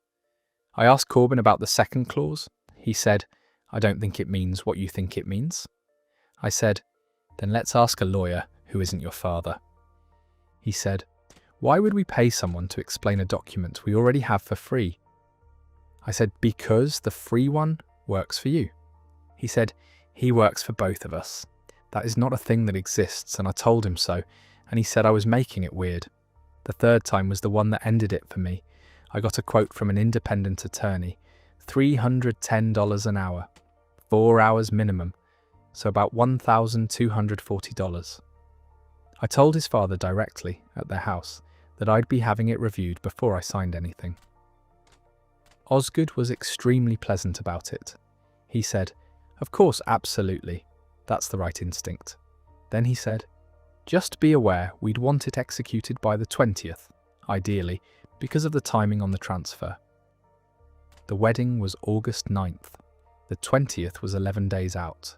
4 hours of a stranger's attention on a document his family had been building for however long in 11 days. I said, why the 20th? He said, it's cleaner. I said, a cleaner for who? He said, you're being adversarial about something that's protecting you too, and then he offered me more coffee. My sister Harriet had one line about it, and she has repeated it maybe 6 times since. She said, you're not negotiating with your fiancé. You're negotiating with a firm, and your fiancé is a client of the firm.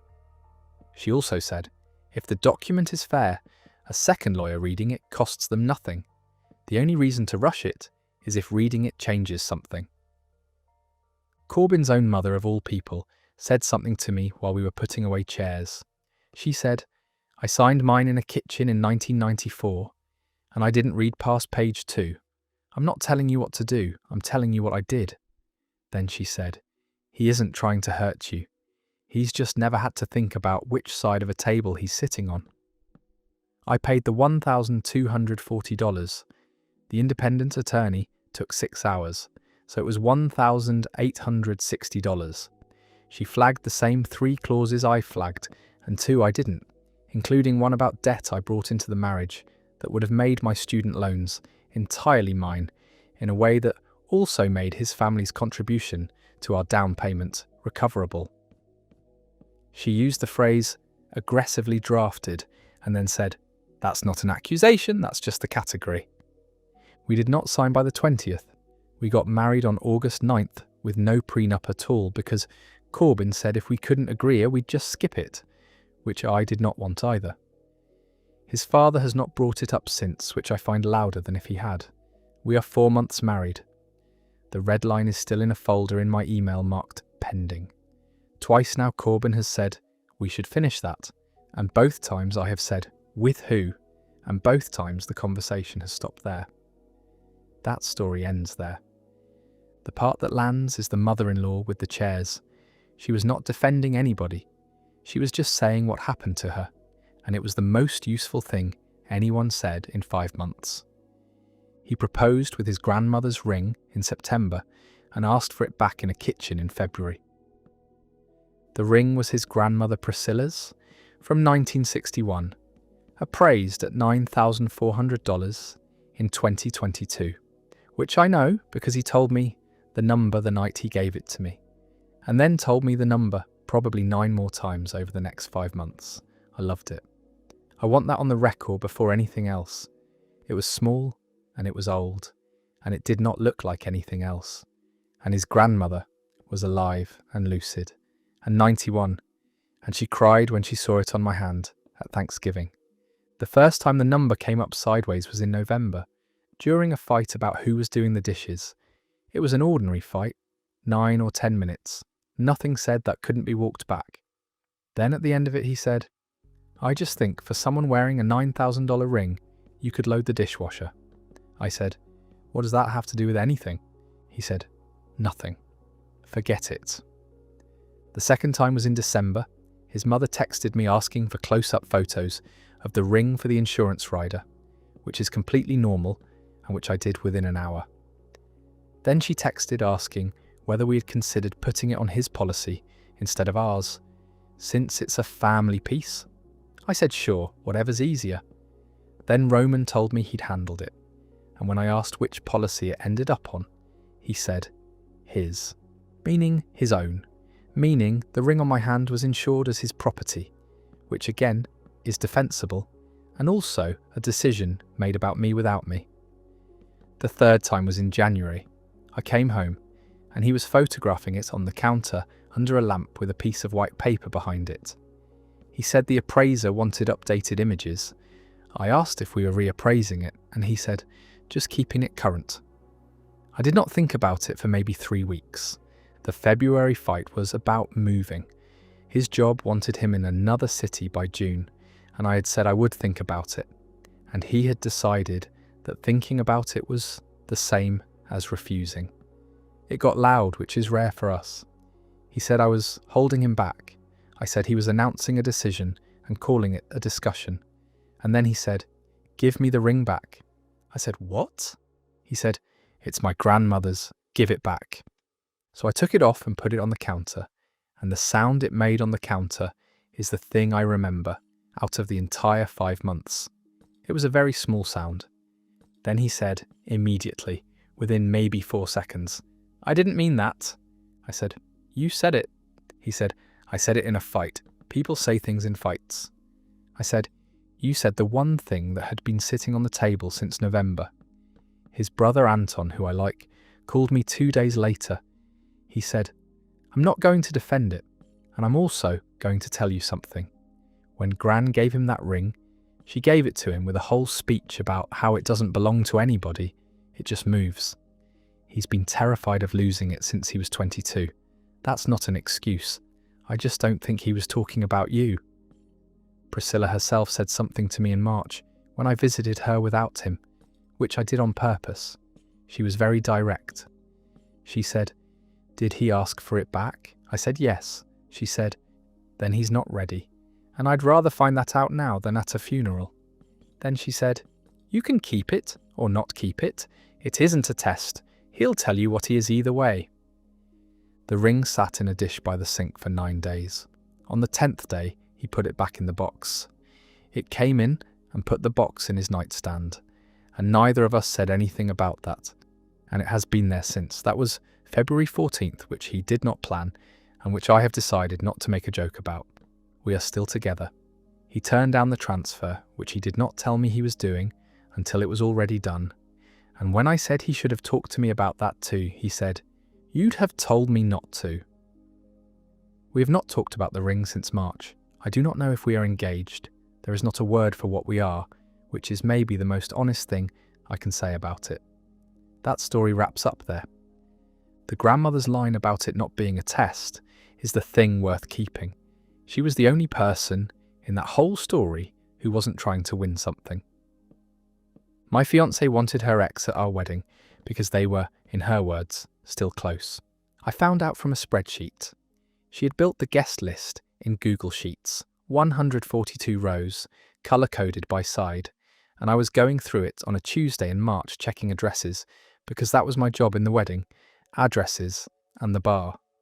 Row 84 was a name I recognised, +1. They dated for 4 years from when she was 20 to 24. They broke up 6 years ago. They text. I did not blow up about it. I want to be honest that my first reaction was mild, because I have been told since that my later reaction was not. I said at dinner, "Hey, Milo's on the list." She said, "Yeah, is that weird?" I said, "Little bit, yeah." She said, "He's one of my closest friends. He was at my dad's funeral. He'd be hurt." And genuinely in that moment, I said, "Okay." I said we could talk about it later, and we ate. If it had stopped there, I would not be typing this. 3 weeks later, she asked me how I'd feel about him doing a reading during the ceremony. Not a toast, a reading, standing up in front of both families at the front, during the part of the day where we get married. She said he reads well, and he'd been asking what he could do to help. I said no. She said, "Can you tell me the actual reason?" And not just no. I said the actual reason is that I do not want to be looking at him while I say my vows. She said that was insecure. I said it might be, and it was still no. Then in May I got up around 1 in the morning for water, and she was on the couch with her laptop and her phone, and she was on a call with him, doing the seating chart, not texting. On a call at 1 in the morning, 7 weeks out, she said, "He's good at this, he's done 2 weddings. I said, "You're doing our seating charts with your ex at 1 a.m. She said, "You were asleep." That was the fight. It went about 2 hours and it was the worst one we have had. The line she used that I keep coming back to is, "You've never once asked me to stop being friends with him. You've only ever asked me to hide it." Which is not nothing. I had been doing that. I would say fine and then be quiet for 3 days. And she is right that quiet is its own kind of demand. Her maid of honour, Vivian, called me a week later, which took nerve, and she said, "I'm on her side and I'm going to tell you the truth. There's nothing going on. There hasn't been for 6 years. And also, she talks to him about you, about things she hasn't said to you. And I've told her that's the actual problem, and she doesn't want to hear it." Then she said, "The reading thing was a bad idea," and I told her that too. My brother said one thing, which was, "Does he have a +1? I said yes. He said, "Then he's a guest. If he didn't have a +1, I'd be worried." I have thought about that more than I expected to. Where it landed, he is invited. He is not doing a reading. He is at table 11, which is not near the front and which I did not ask for, and she did on her own. She told me on a Sunday, "I moved him. You don't have to say anything about it." And I said thank you, and that was the whole conversation. About 40 seconds. The wedding is in 4 months. We have not talked about it again in any real way. She has stopped mentioning him to me at all, which she thinks is a kindness, and which I find worse because now I have no idea how often they talk, and I have made it so I cannot ask without restarting the entire thing. I would like to say I'm fine with it. I would say I'm at about 70%, and I do not know what happens to the other 30 on the day. That story concludes there. Vivian's point is the one that actually cuts. It was never the invitation. It was that he was getting the version of her that the fiancé wasn't. He proposed after I had told him 3 separate times that I wasn't ready, and then told a room full of his family that I was cruel. The 3 times were not vague. In October 2024, sitting in his car outside my apartment, I said I wasn't ready to get engaged and asked for a year. In March, after his cousin's wedding, he asked again in the hotel, and I said, I meant the year, I'm not there. And he said he understood. In July at a barbecue, he said, what if I asked you tomorrow? And I said, then I'd say no, and I'd rather not have to. 3 times, 13 months, and I was never unkind about it, and I never gave him a maybe. I have gone over that part more than I would like to admit, and I cannot find a maybe in it. Theodore proposed on August 24th at his parents' 40th anniversary dinner. 14 people, a private room at a restaurant. His mother's toast had just finished. He stood up, and I knew about 1 second before he did it, because he set his napkin down in a way that was not how a person sets a napkin down. He got on one knee and said a very nice, very prepared, roughly 90-second speech. I heard maybe half of it. Then he said the question, and there were 14 people and a server standing in the doorway with a tray. I said, can we talk outside? He said, just answer it. I said, please outside. He said again, just answer it. And by then his mother was crying, and his aunt had her phone up. So I said no. I said, no, I'm sorry, no. He stood up and he did not yell. He said, that's a cruel thing to do to somebody. He said it to me, but he said it at a volume that was for the room. Then he said, I've waited 2 years, which is a number I do not recognize, and then he sat down and picked up his fork and asked his father to pass the bread. And the dinner continued for another 50 minutes, which is the strangest 50 minutes of my life. I paid for a hotel that night, $148, because I did not want to drive back with him, and I did not want to go to my parents and explain it at midnight. My friend Selma has been the most useful person about it, and also the most blunt. She said, he didn't propose to you, he proposed to the room. If he'd wanted your answer, he'd have asked you where you were the only person who could hear it. She also said, and you should have said no in the car in October, and then left, and I'm saying that as someone who loves you. That one took me a couple of weeks. His brother Ilias texted me 4 days later. He said, I want to say I'm sorry, on behalf of nobody, because nobody asked me to. He told us all a week before that he was doing it, and I asked him if you talked about it, and he said, she'll be fine. 2 of us told him not to. He did it anyway. That's not on you. Then he said, I'm still his brother though, so I'm not going to be around much for a while. And he hasn't been. The aftermath is the part that isn't clean. We did not break up that night. We had a lease until March 1st and a dog and a car in both names, and I moved to the 2nd bedroom on the 26th of August. For about 5 weeks we were extremely polite. He did dishes, I did laundry. Nobody mentioned it. Then in early October his mother sent me a 2-paragraph message saying she hoped I understood how humiliated he was. I did not respond, and I have decided I am not going to. He asked me once more in November, not with a ring, sitting on the kitchen floor at maybe 11 at night. He said, if I hadn't done it in front of everyone, would you have said yes? And the honest answer is no. And I said no. And he said, then it wouldn't have mattered where I did it, which is not true, but I could not explain why fast enough. The lease is up March 1st. He's taking the dog, which I agreed to. We still eat dinner in the same room about twice a week. And it is completely normal, and neither of us has said the word engaged since August. That story comes to an end. The brother's text is the only apology in the whole thing, and it came from someone who had nothing to apologise for. That happens a lot in these. Here's one about an engagement party and a dress. My fiance's mother tried to wear white to our engagement party, and I want to be fair and say she never technically said the word white. The party was on a Saturday in June, at a restaurant, 48 people, and my parents paid $2,600 for the room and the food. I bought a white dress in April, $210, and I told exactly 4 people about it. My mother, my 2 bridesmaids, and Josephina, because she asked. She asked on April 11th, what are you wearing so I can coordinate? I said white, knee-length, simple. She said, lovely. She asked again on May 3rd, phrased differently. Have you settled on the dress? I don't want to clash. I said it's the same one, the white one. She said, right, Right. On May 22nd, she put a photo in the family group chat, which has 9 people in it, including my parents, of a floor-length dress that was the colour of a wedding dress, with the caption, "Thoughts?" 2 people replied with heart emojis. My mother replied with nothing. I replied privately, not in the group, and said, "It's beautiful, but I think it's a bit close to what I'm wearing." She said, "Oh, it's not white, it's oyster." I looked up oyster.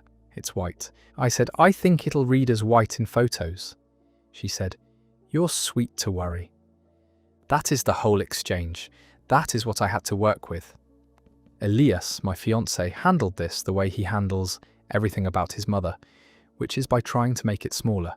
He said, "She doesn't mean anything by it."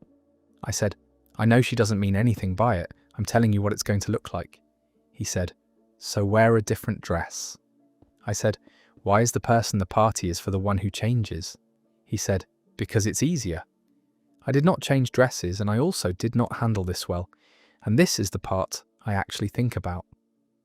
On June 6, 2 days before the party, I sent Josefina a photo of my dress with the message, "Just so we're definitely not matching," with 2 exclamation points, which was not friendly, and I knew it was not friendly when I typed it. She did not reply for 19 hours. Then she said, "I've found something else. Don't give it another thought." She wore navy. She looked lovely. She hugged me and told me she was proud of me, and she meant it. And she did not speak to me directly again for the rest of the evening. 4 hours, and I noticed at about hour 2 and could not stop noticing. My mother Daphne said in the car home, "You won that, and I don't know what you won." Then she said, "I'd have let her wear it. She'd have been the woman in the wrong dress in every photo for the rest of her life, and you'd have been the bride. You spent a bullet on it instead." I don't fully agree with her. I have not been able to argue with her either. My bridesmaid said the opposite, which is why I'm including it. She said, "If you don't hold a line now, she'll do it again at the wedding, in a bigger dress, and everyone will tell you it's too late to say anything. You didn't overreact. You just did it over text where it looks colder than it was." Since June, she's been perfectly kind and slightly formal with me. She sends me links to florists. She calls Elias and not me, which she used to do the other way around. At his father's birthday in August, she introduced me to a neighbour as Elias's fiancé, rather than my name, once, which is possibly nothing. The wedding is in 14 months and we have not discussed what anyone is wearing, and I am not going to be the one who raises it.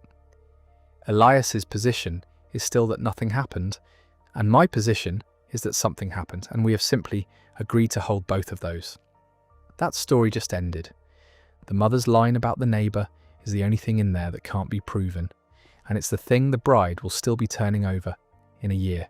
He told me out loud, in front of people, that he wouldn't propose until I lost weight. We had been together 4 years. I am 5 feet 4 inches, and at the time I was about 190 pounds, which he knew when he met me, because I was about 190 pounds when he met me. It started in a way I let go. For my birthday in January, he gave me a gym membership, 12 months prepaid, $540, at a place 40 minutes from our apartment and 2 minutes from his office. I said, "Thank you." He said, "I'll go with you." He went twice. In April, at a wedding, I asked him a normal question about our own timeline, and he said, "I want to do it when you're at your goal weight, so you love the photos." He said it like a gift. He said, "Your goal weight," as though it were a number I had given him, and I had not because I didn't have one. I asked what he thought my goal weight was. He said, "That's not for me to say." Then about 10 seconds later, he said, 150's healthy. In July, his sister got engaged, and at the dinner for it, somebody asked us when we were next, jokingly, the way people do. And Conrad said to the table, "We've got a couple things to sort out first." And then he looked at my plate. Then he said, "She knows what I mean." 6 people heard that. Nobody said anything for about 4 seconds, and then his sister asked if anyone wanted more bread. My friend Brielle was there. She drove me home.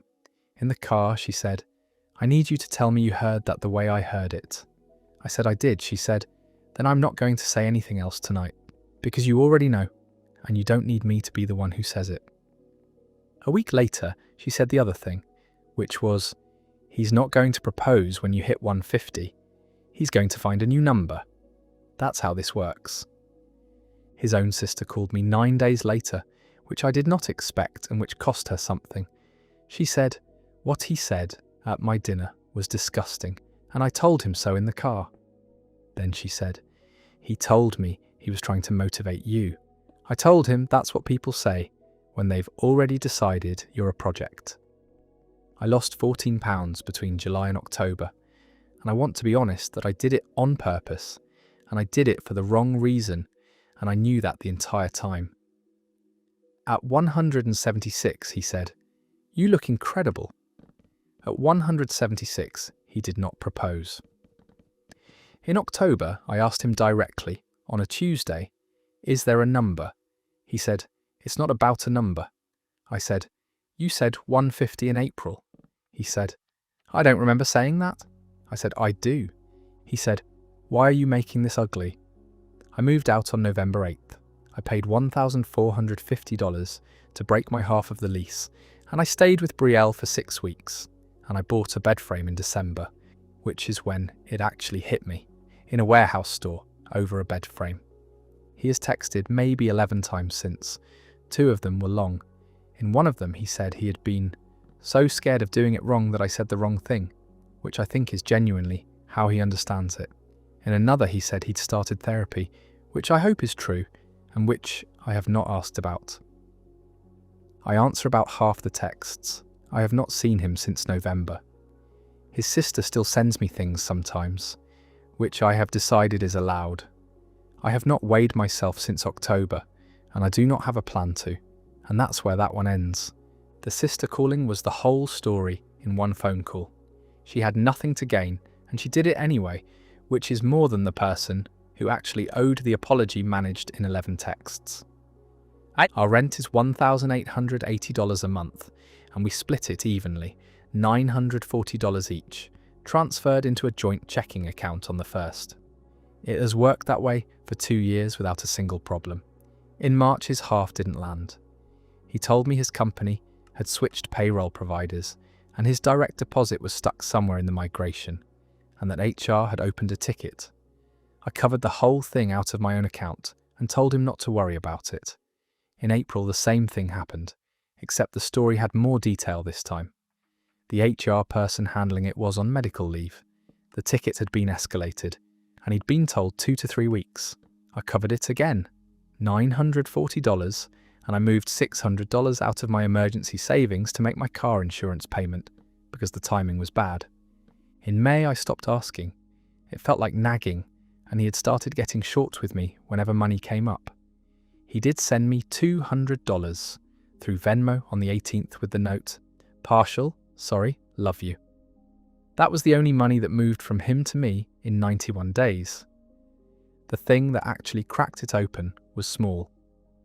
I left work early on a Tuesday for a dentist appointment that got cancelled while I was already downtown, and I walked past the coffee place on 4th at about 11 in the morning, and Arlo was sitting in the window with a laptop and a book. Not a work laptop. He looked extremely relaxed. I didn't go in. I stood there for maybe 40 seconds and then I went home and looked at his LinkedIn, and his job wasn't on it anymore. It had been replaced with the word sabbatical, which is a word I've never once heard him use out loud. I called my friend Bettina from the car because I did not trust myself to go straight inside. She said, "Okay, before you do anything, do you actually know when he stopped working? Or do you know when the money stopped?" I said I knew when the money stopped. She said, "Then find out the first one, because that's the number that matters." I asked him that night. I asked it plainly. I said, "When did you last go into the office?" He said, "Why?" I said, "Because I'd like a date." He sat down on the arm of the couch, which he does when he's about to manage me, and he said, "January 9th. 3 months before the first missed payment. He had worked out a severance, roughly $6,000, and he'd been living off it while paying his half from that, and when it ran out in March, he started the payroll story. I asked him why he never said anything. He said, because I knew you'd react exactly like this. I said, like what? I haven't reacted yet. He said, you've got the face. I asked what the plan had been. He said he'd been taking a beat, that the job was killing him, that he'd been applying. I asked how many applications. He said, a lot. I asked for a number. He said, I don't have a spreadsheet, that's more your thing. I said, approximately. He said, 6, 7? 7 applications in 19 weeks while I paid $2,820 of his rent. And he sat in a coffee shop reading a book about, and I want to be accurate here, sailing. The part I keep coming back to isn't even the money. It's that in March he watched me cancel a trip to see my sister because I said I was tight that month, and he agreed with me that it was the responsible call. He nodded along. He said, yeah, this isn't the month for it. I didn't scream. I told him I wanted the $2,820 back on a written schedule, and I told him I was moving my paycheck out of the joint account until it was paid. He said that felt punitive. I said it wasn't a punishment, it was just where the money would be. He said, so you don't trust me? I said, that's the first honest thing either of us has said in 3 months. His mother called me 4 days later. She wanted me to know that he'd been struggling with his sense of purpose and that men process things differently. I told her I understood that and asked her whether she'd known he'd quit in January. There was a pause that answered it. She said, he asked me not to say anything. He's still in the apartment. He got a contract job in July, 30 hours a week, and he's paid back $1,100 of it so far on a schedule he actually wrote out himself on a piece of paper, which I keep in a drawer. I don't know if I'm staying. I know I don't feel the same when I hear him on the phone in the other room, because now the first thing I think is, I wonder who he's telling what. And that story's over. 3 months, 7 applications, and a book about sailing.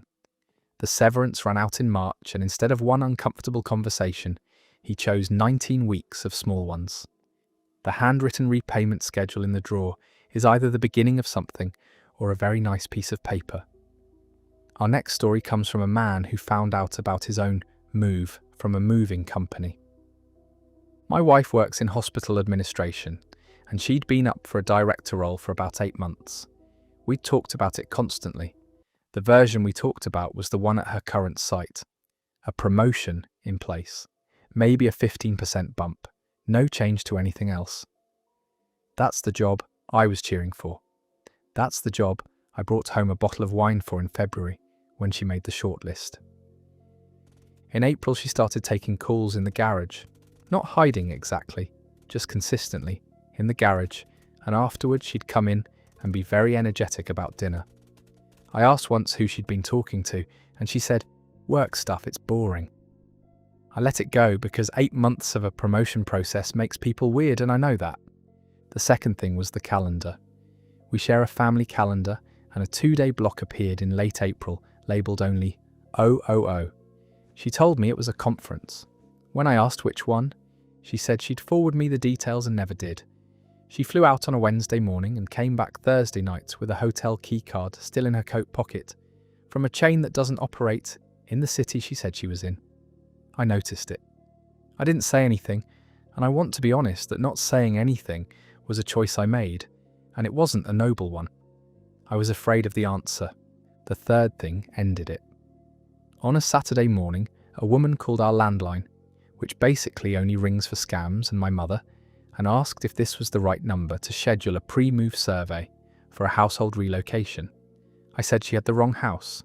She said the name on the file, and it was Dinah's, and the destination on the file was 430 miles away, and the requested window was August.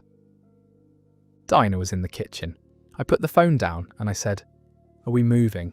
She said, "Who was that?" I said, "Are we moving?" She said, "I was going to talk to you about it tonight." She had accepted 11 days earlier. Signed offer, start date, relocation package worth $18,000 that she had already submitted paperwork for. The salary was $172,000, which is about $60,000 more than she was making and about $40,000 more than I make. And I want that on the record because she used it in the next 4 sentences, and I understood immediately that she'd rehearsed them. She said, "I couldn't turn it down." I said, "You could have told me before you didn't turn it down." She said, "If I'd told you, you'd have talked me out of it."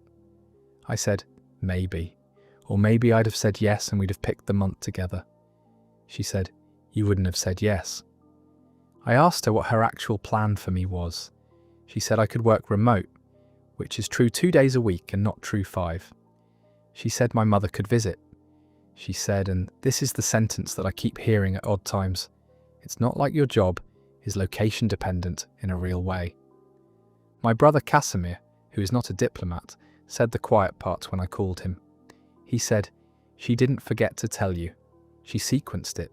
She made it a done deal first so the conversation would be about logistics instead of about weather." He was right, and it didn't help. We went to counselling 4 sessions, and the thing that came out in the 3rd one surprised me. She said she'd been afraid for 2 years, that she was the one holding still for me, that she'd turned down a lateral move in 2021 and had never stopped being angry about it, and that she'd never told me about that either. The counsellor asked her what would have happened if she'd said it out loud back then.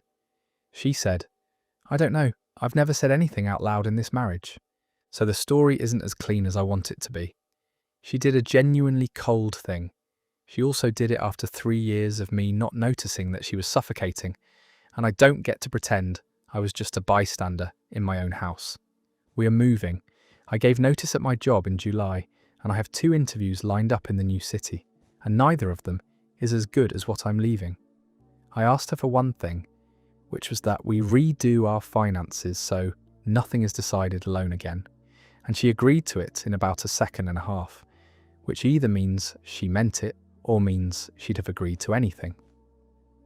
That story ends there.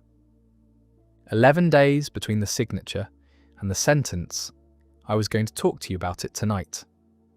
He's not wrong that she sequenced it, and she's not wrong that she'd been silently keeping score since 2021. 2 people who each waited until it was too late to have a conversation, now sharing a car for 430 miles. We have a joint savings account that we opened in 2019, and until June, it had $31,400 in it. That money is the down payment. That's the only thing it has ever been. We talked about it in those terms probably 100 times in the way you talk about a thing that isn't real yet. What neighbourhood? How much of a fixer? Whether we could stand a place with no parking. I checked that account roughly once a month. In June I checked it and it said $19,400. My first thought was fraud. I actually started composing the call to the bank in my head. Then I scrolled and it wasn't fraud, it was 3 transfers to a linked exchange account. $4,000 on the 2nd, $5,000 on the 9th, and $3,000 on the 22nd, all initiated from a device that was not mine.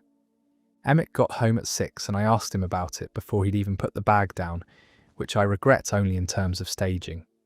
I said, "Where's $12,000? He said, "It's not gone." I said, "That is not where it was." He said, "It's in a better place than a savings account paying nothing." There had been signs and I had read them as a hobby instead of as a plan. In February, he started listening to a podcast about macroeconomics on the drive home. In March, he made a joke at dinner with friends about how our savings account was losing money every day it sits there, and everyone laughed, and I laughed.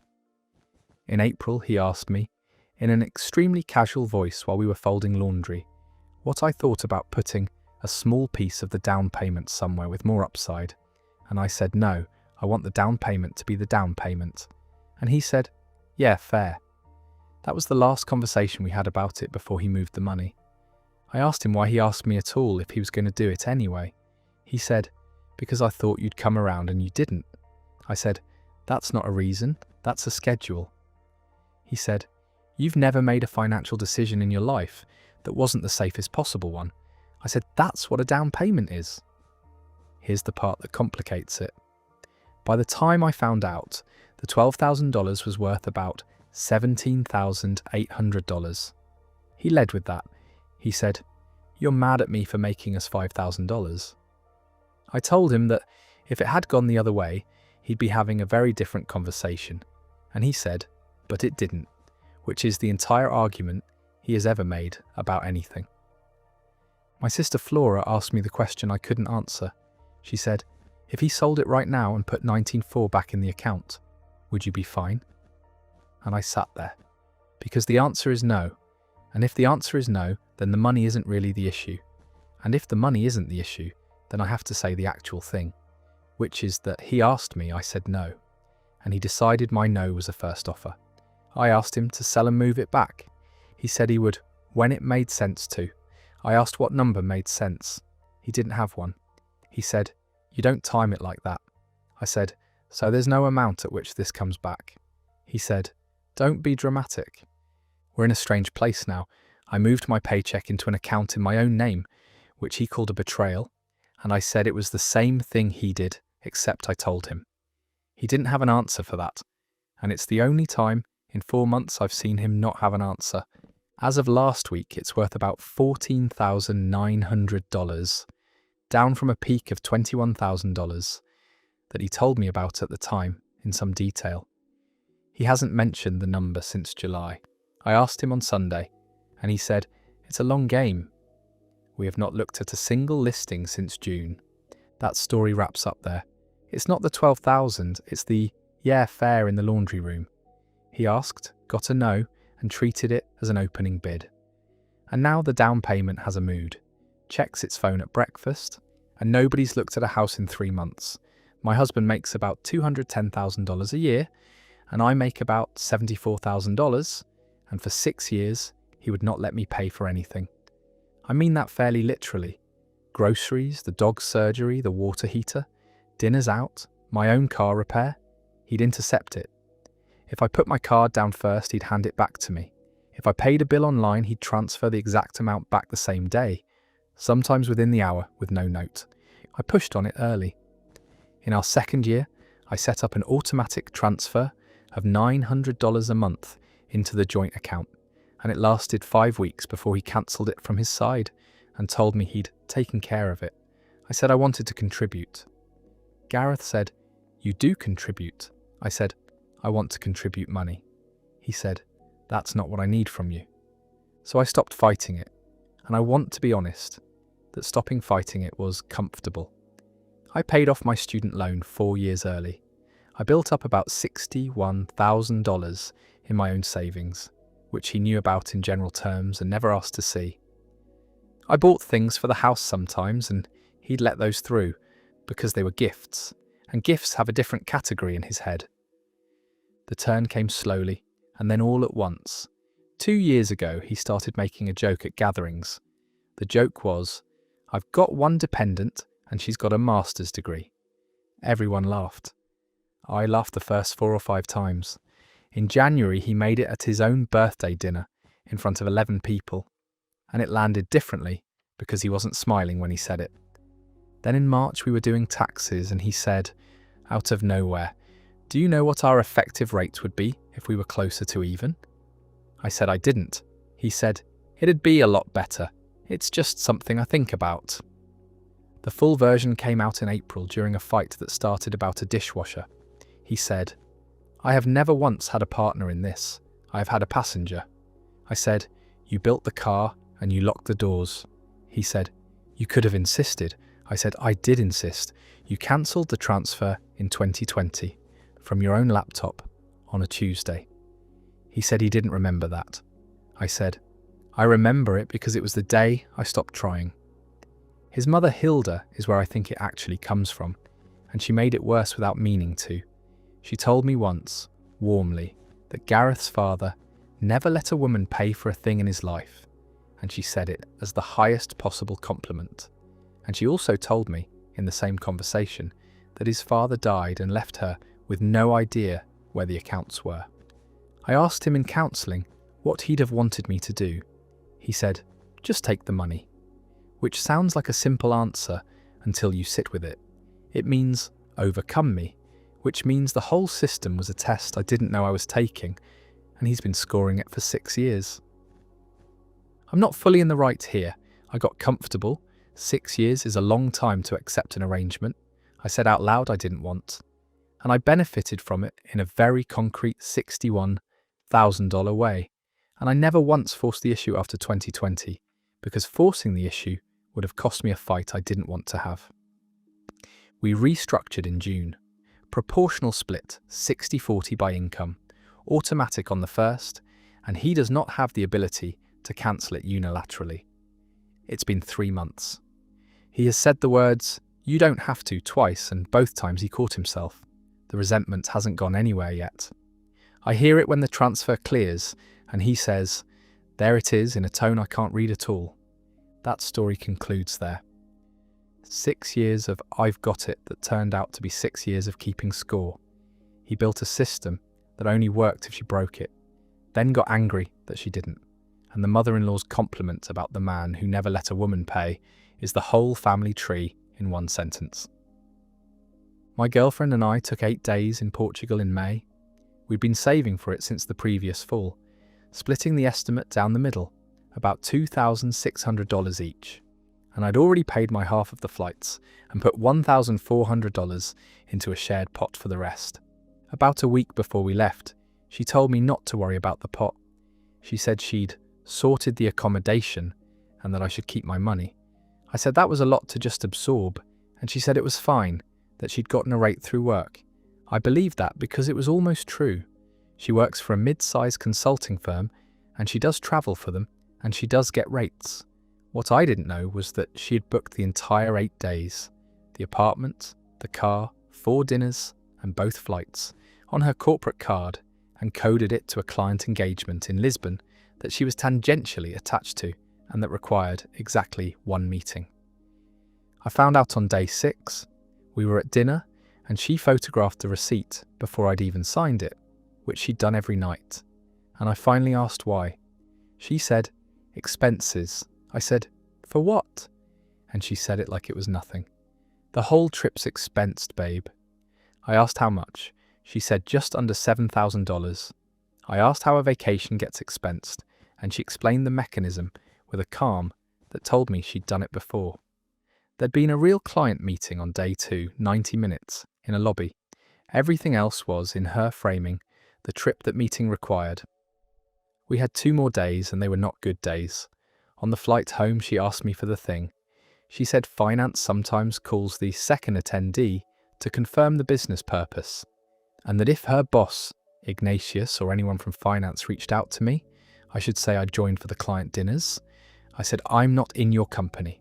She said, "You're on the file as an accompanying party." I said, "You put me on a file?" That's the part that broke it for me, not the fraud in the abstract. The fact that a document existed with my name on it, saying a thing I had never agreed to say, and that it had existed since April. She had answers for everything, and they were rehearsed. Everyone does this. The client billed for way worse. It's a rounding error on a $200,000 engagement. You already benefited from it. You slept in the apartment. That last one is the one she kept coming back to, and it's the only one with any teeth, because I did. I called my old roommate about it, and he asked the useful question, which was, if it goes wrong, what happens to you? And the honest answer is probably nothing legally, and possibly a very unpleasant afternoon. But he followed it with, and what happens to her? And the answer to that is she gets fired for cause, and it follows her. And I sat with that for a long time, because I did not want to be the reason for it. And I also did not want to be the alibi against it. I told her I wouldn't confirm anything, and I wouldn't volunteer anything either. If someone called me, I would say I was her partner, and I was there on vacation. She said that was the same as reporting her. I said it was the same as not lying, and that those being identical is a problem she made, not one I made. Nobody has called. It's been 3 months. I paid her $1,300, half of the trip's real cost, by transfer, with the note vacation, because I did not want to have gone on a free holiday that I know the price of. She never acknowledged the transfer, and she never sent it back. We're still together, technically. She thinks I'm being self-righteous about something that harmed no one. I think she'd have let me answer that phone call cold, with no idea what I was walking into. If I hadn't asked about a receipt on day 6, neither of us has said the actual sentence yet. That story comes to an end. She didn't just commit the fraud, she precast him in it and left him uncredited for a month. The $1,300 he sent back, and she never acknowledged, is the entire relationship in one unopened notification. 3 months of silence from finance is not the same thing as safety. Speaking of favours that arrive pre-arranged, this next one starts with a piece of mail. I got a letter in October from a card issuer congratulating me on my new account. I have never applied for a card with them. My credit is average, and I'm careful with it because I spent my early 20s fixing it after a very stupid 18 months. So a letter like that gets my full attention immediately. I called the number. The account had been opened in August in my name, with my social, my date of birth, and a mailing address that was our apartment. Current balance $4,206. Limit $6,500. The representative was walking me through the fraud process when I asked her to read me the transaction list, and it was our life. Groceries, attire, the vet, a $900 charge to a furniture place we'd bought a chair from in September. A chair I remember him saying he'd put on the card. I hung up before I filed anything, which the representative told me twice I could still do later. I asked Carl that night. I didn't accuse, I just put the letter on the counter. He looked at it and he did not look surprised, and he said, "Okay, so that's actually a good thing and I want to explain why." His explanation was that my credit was the weak link, that we'd been talking about a mortgage in 2 years, that the fastest way to build a thin file is utilization and history on a card in your own name, and that he'd been running everything through it and paying it off in full, so I'd have 9 months of perfect history by the time we applied. He said, "I was going to show you when the score moved. I wanted it to be a thing I could show you, not a thing I had to explain." And here's the miserable part. He had paid it every month in full on time. I pulled my report the next morning and my score had gone up 31 points since August. He had not stolen a dollar. There was no secret spending. The account was exactly what he said it was. I still felt sick and I couldn't articulate why for about 2 weeks. And then my friend Lorelei said it in one sentence over coffee. She said, "He forged your signature to do you a favour. The favour part is not the part you should be looking at." I said that to him almost verbatim, and he got genuinely angry, which he almost never does. He said, "You would have said no." I said, "Yes, that's what a no is." He said, "And you'd have been wrong, and we'd be 2 years behind on the mortgage, and you'd have said no for emotional reasons, and called them principles." I asked him how he had my social. He said it's in the shared folder, in the tax documents, where I put it, which is true. I asked him if he understood that a person who does this for a good reason has already proven they can do it. He said, "I understand that you think that."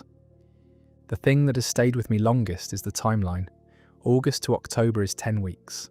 In those 10 weeks, he handed me that card twice and asked me to grab things with it, and I used it, thinking it was his. I stood in a grocery store and swiped a card in my own name that I did not know existed, and he watched me do it and said nothing, and then we drove home and talked about something else. I did not file the fraud report. I had the account converted to genuinely joint with both of us as named holders, which took 2 calls and 40 minutes, and I changed the login.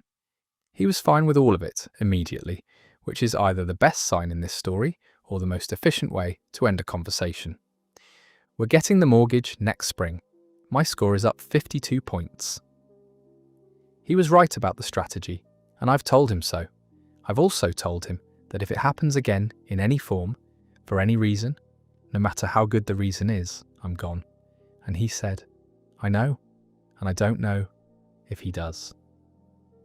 That story just ended. He was right about the credit and wrong about everything that matters, and the 52 points don't buy back the 10 weeks she spent swiping a card in her own name without knowing it.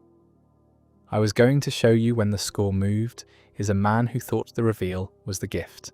We've been in this apartment since 2023. It's $2,400 a month, which is a stretch for what we make. But he told me at the time that his side was covered by a raise, and I never questioned it because I had no reason to. The way it works is I send him $1,200 on the 28th, and he pays the landlord. That was his suggestion, back at the start, because he said the landlord preferred one payment. That is the single sentence this entire story hangs on. The first crack was a Christmas dinner in 2024. His mother said something to him across the table about the apartment thing, and he changed the subject so fast that I noticed. And then 2 hours later, in the car, I asked what she meant, and he said she'd been on him about whether we were overpaying. Reasonable, believable. I forgot it inside a week. The second was in March. His father made a comment about the rent going up in June, and I said, "Is it? Nobody told us." And Matthias said, "It's not. He's thinking of their place." His father looked at him for about a second too long. That's all. A second too long. The third one wasn't subtle. In July, our building did a payment portal migration, and I got an email addressed to both tenants, showing the payment history on the unit, and every payment for 26 months had come from an account ending in digits that were not his and not mine, under a name that was his mother's.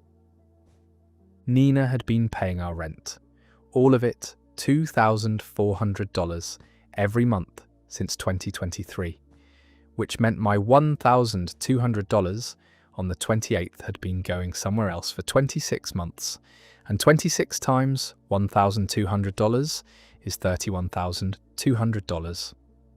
I asked him where it went. He said, "It's not gone," which is, as it turns out, the standard opening line for this. Some of it had gone into his personal savings, about $14,000. Some had gone to a car he bought last year that I thought was financed. Some had just gone, in the way that money goes when it arrives every month, and isn't attached to anything. I asked him why he never told me. He said, "Because it's embarrassing." I said, "It's embarrassing to have parents who help." He said, "It's embarrassing to be 31 and not be able to cover my half." I said, "You could cover your half. You had $1,200 a month of my money to cover it with." He didn't say anything to that for a long time, and then he said, "It didn't feel like that." His mother called me the next week, unprompted, and she was kind, and it made it worse. She said, "I want you to know we never thought of it as supporting you. We thought of it as supporting him." I asked her whether she knew I was paying him. She said, "He told us you covered the utilities. Our utilities are about $180 a month." My friend Oleg, who is the least sentimental person alive, said, "So he ran a $1,200 a month subscription with no product. That's not a lie about rent. That's a business." He also said the thing I didn't want to hear, which is, "You never once asked to see a receipt in 2 years." And I didn't. I trusted him, and I also didn't want the friction, and those two things looked identical from where I was standing. He's paying it back at $800 a month, which takes just under 3.5 years, and I made him sign a document, which I never thought I'd do to a person I live with. His parents have stopped paying the rent, at my request, made directly to them, which was the most humiliating phone call I have ever placed. The strangest part of the aftermath is that he seems relieved. He said last month, "I hated the 28th. I said, "Then why did you build it?" He said he didn't build it, it just kept going. And one day, it was 2 years old, and there was no version of telling me that wasn't this. I'm still here. I'm still not sure why.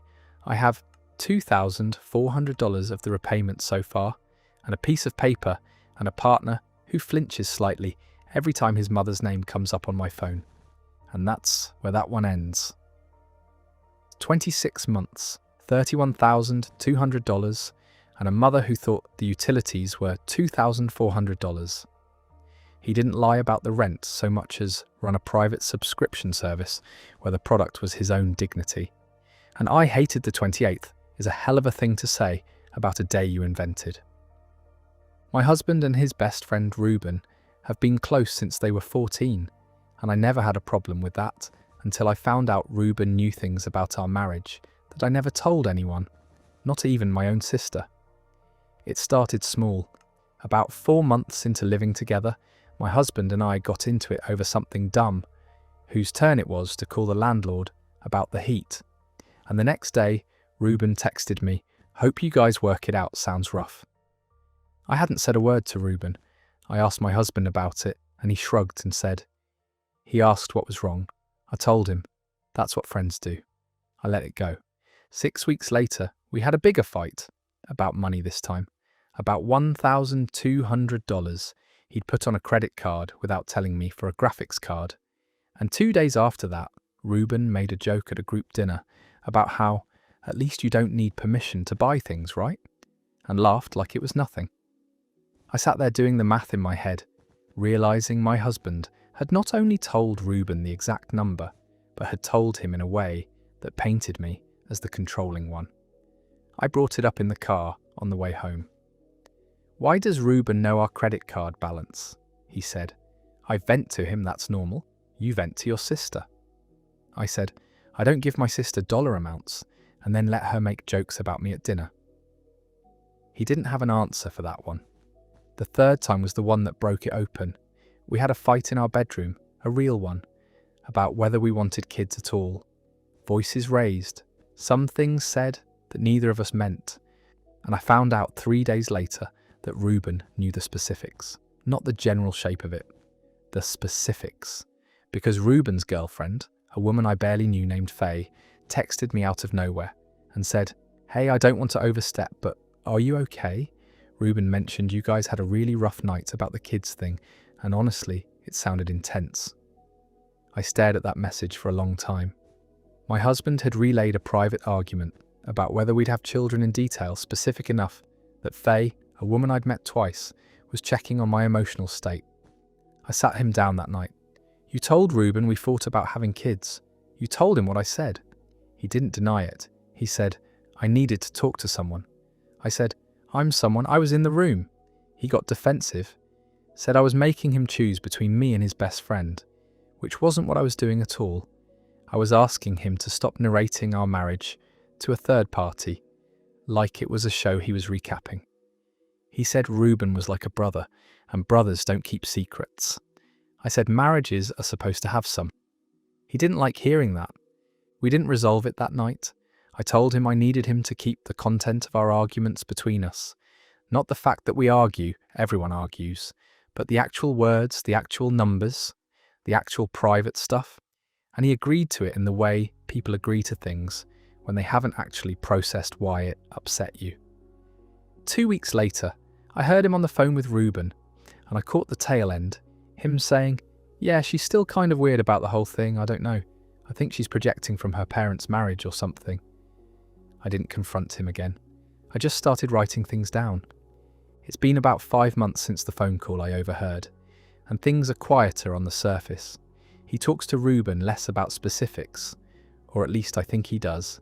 I genuinely don't know anymore, because the trust that would let me take his word for it isn't fully there. We're in counselling now, which he agreed to, which I count as a real effort. But I still think about Faye's text sometimes, a woman I've met twice knowing the exact shape of an argument I had in my own bedroom with the door closed. That story is over. Some people think privacy in a marriage is a given. It is not, apparently, and that one is a good reminder to ask early who else is in the room when you think it's just the two of you. Our next story comes from someone whose girlfriend brought a +1 to every single date, and the +1 was not invited by her. My girlfriend has a best friend named Ilsa, who she has known since middle school, and about 2 months into us officially dating, Ilsa started showing up. Not to hang out beforehand, to the actual date. Dinner, a movie, a walk on the pier, didn't matter. Ilsa was there, sitting at the table, watching the movie 2 seats down, walking on my other side. The first time it happened, I figured it was a one-off. Ilsa was going through something, according to my girlfriend, a breakup, and needed company. Fine, I get that. I was patient. The second time was 2 weeks later, a different date, a nice restaurant I'd made a reservation at 3 weeks out. And Ilsa texted my girlfriend an hour before saying she was having a rough night, and my girlfriend asked if she could just come along, so she's not alone. I said sure, again, because what was I going to say? No, let your friend suffer alone so we can eat overpriced pasta in peace. The third time I actually counted, because by then a pattern had formed, and out of our last 6 dates, Ilse had come to 4 of them. I brought it up gently. Is Ilse doing okay? This is a lot of rough nights. My girlfriend got defensive immediately. She's my best friend, she's struggling. I'm not going to just abandon her because you want alone time. I said I wasn't asking her to abandon anyone. I was asking for 2 hours a week where it was just us. That didn't land well. She said I was being insecure, that Ilse and I got along fine, so what was the actual problem? And I tried to explain that liking someone as a person and wanting them at every single date I plan are 2 different things, but she wasn't hearing it. I called my brother Godric that week just to sanity check myself, because I was starting to wonder if I actually was being unreasonable. He listened to the whole thing and said, "You've had 6 dates in 2 months and a third wheel on 4 of them. That's not you being insecure, that's just math." Having someone say it back to me plainly helped. I tried a different approach the next time. Instead of bringing it up as a complaint, I planned something Ilse genuinely couldn't tag along to, a weekend trip 2 hours out of the city. Just the 2 of us, booked and paid for, $410 for the cabin. My girlfriend was excited about it right up until the day before, when she asked if it would be weird if Ilse just came separately and got her own room nearby, because Ilse was having a hard week. I told her no. That defeated the entire point of the trip, and for the first time she actually seemed to hear the size of the ask she was making. She went quiet, then said, "I didn't realise how much I default to including her." The trip happened. Just us. And it was good. Genuinely good. The kind of 2 days that reminded me why I liked her in the first place, without a third person adjusting the temperature of every conversation. But it didn't fully fix things. Ilse came to the next date too. A smaller one, coffee, and my girlfriend didn't even mention it beforehand. This time, she just showed up with her. I didn't say anything in the moment. I've decided I'm giving it one more real conversation, a sit-down one, not a car ride one, before I decide whether this is a pattern she can't or won't break. That story ends there. You almost want to root for the friend having a hard time until you do the math and realise going through something has apparently lasted longer than the relationship itself. This next one is about a mother-in-law with a key and absolutely no concept of what that key is for. My partner's mother, whose name is Prudence, has had a spare key to our apartment since before I moved in, an arrangement from when my partner lived alone and she'd water his plants when he travelled. Reasonable enough on its face. The problem is Prudence never gave the key back and never stopped using it. And specifically, she started letting herself in at 7 a.m. on Saturdays, which are the only mornings my partner and I get to sleep in together without an alarm. The first time it happened, I woke up to the smell of coffee that I hadn't made, walked into the kitchen in a t-shirt and nothing else, and found Prudence standing at our counter, unloading groceries she'd apparently decided we needed. "Oh, don't mind me," she said, like this was a completely normal thing to walk into your own kitchen and find. I went back to the bedroom, got dressed, and asked my partner later that day if he knew she was coming. He didn't, and he seemed almost as thrown as I was, so I let it go as a one-time thing. It happened again 11 days later. Same time, same key in the lock, same "don't mind me" energy, except this time she came into the bedroom directly because she wanted to drop off a sweater she'd knitted, and she opened the door without knocking. My partner was still asleep, I was half-dressed, and Prudence just stood there talking about the sweater's yarn weight for a full 2 minutes before leaving the room. I was mortified in a way that's hard to explain if you haven't had someone's mother walk in on you getting dressed at 7 in the morning in your own home. I brought it up with my partner that afternoon. Calmly, I thought. Your mum needs to stop letting herself in, especially that early, especially without warning. He said, "She means well, she's just excited we live close now." which is true and also completely beside the point. I said meaning well doesn't change what it feels like to be walked in on in your own bedroom. He agreed to talk to her. He did talk to her, and it worked for exactly 19 days, which I know because I counted. And then it was 7 a.m. on a Saturday again, and there was the sound of a key in the lock.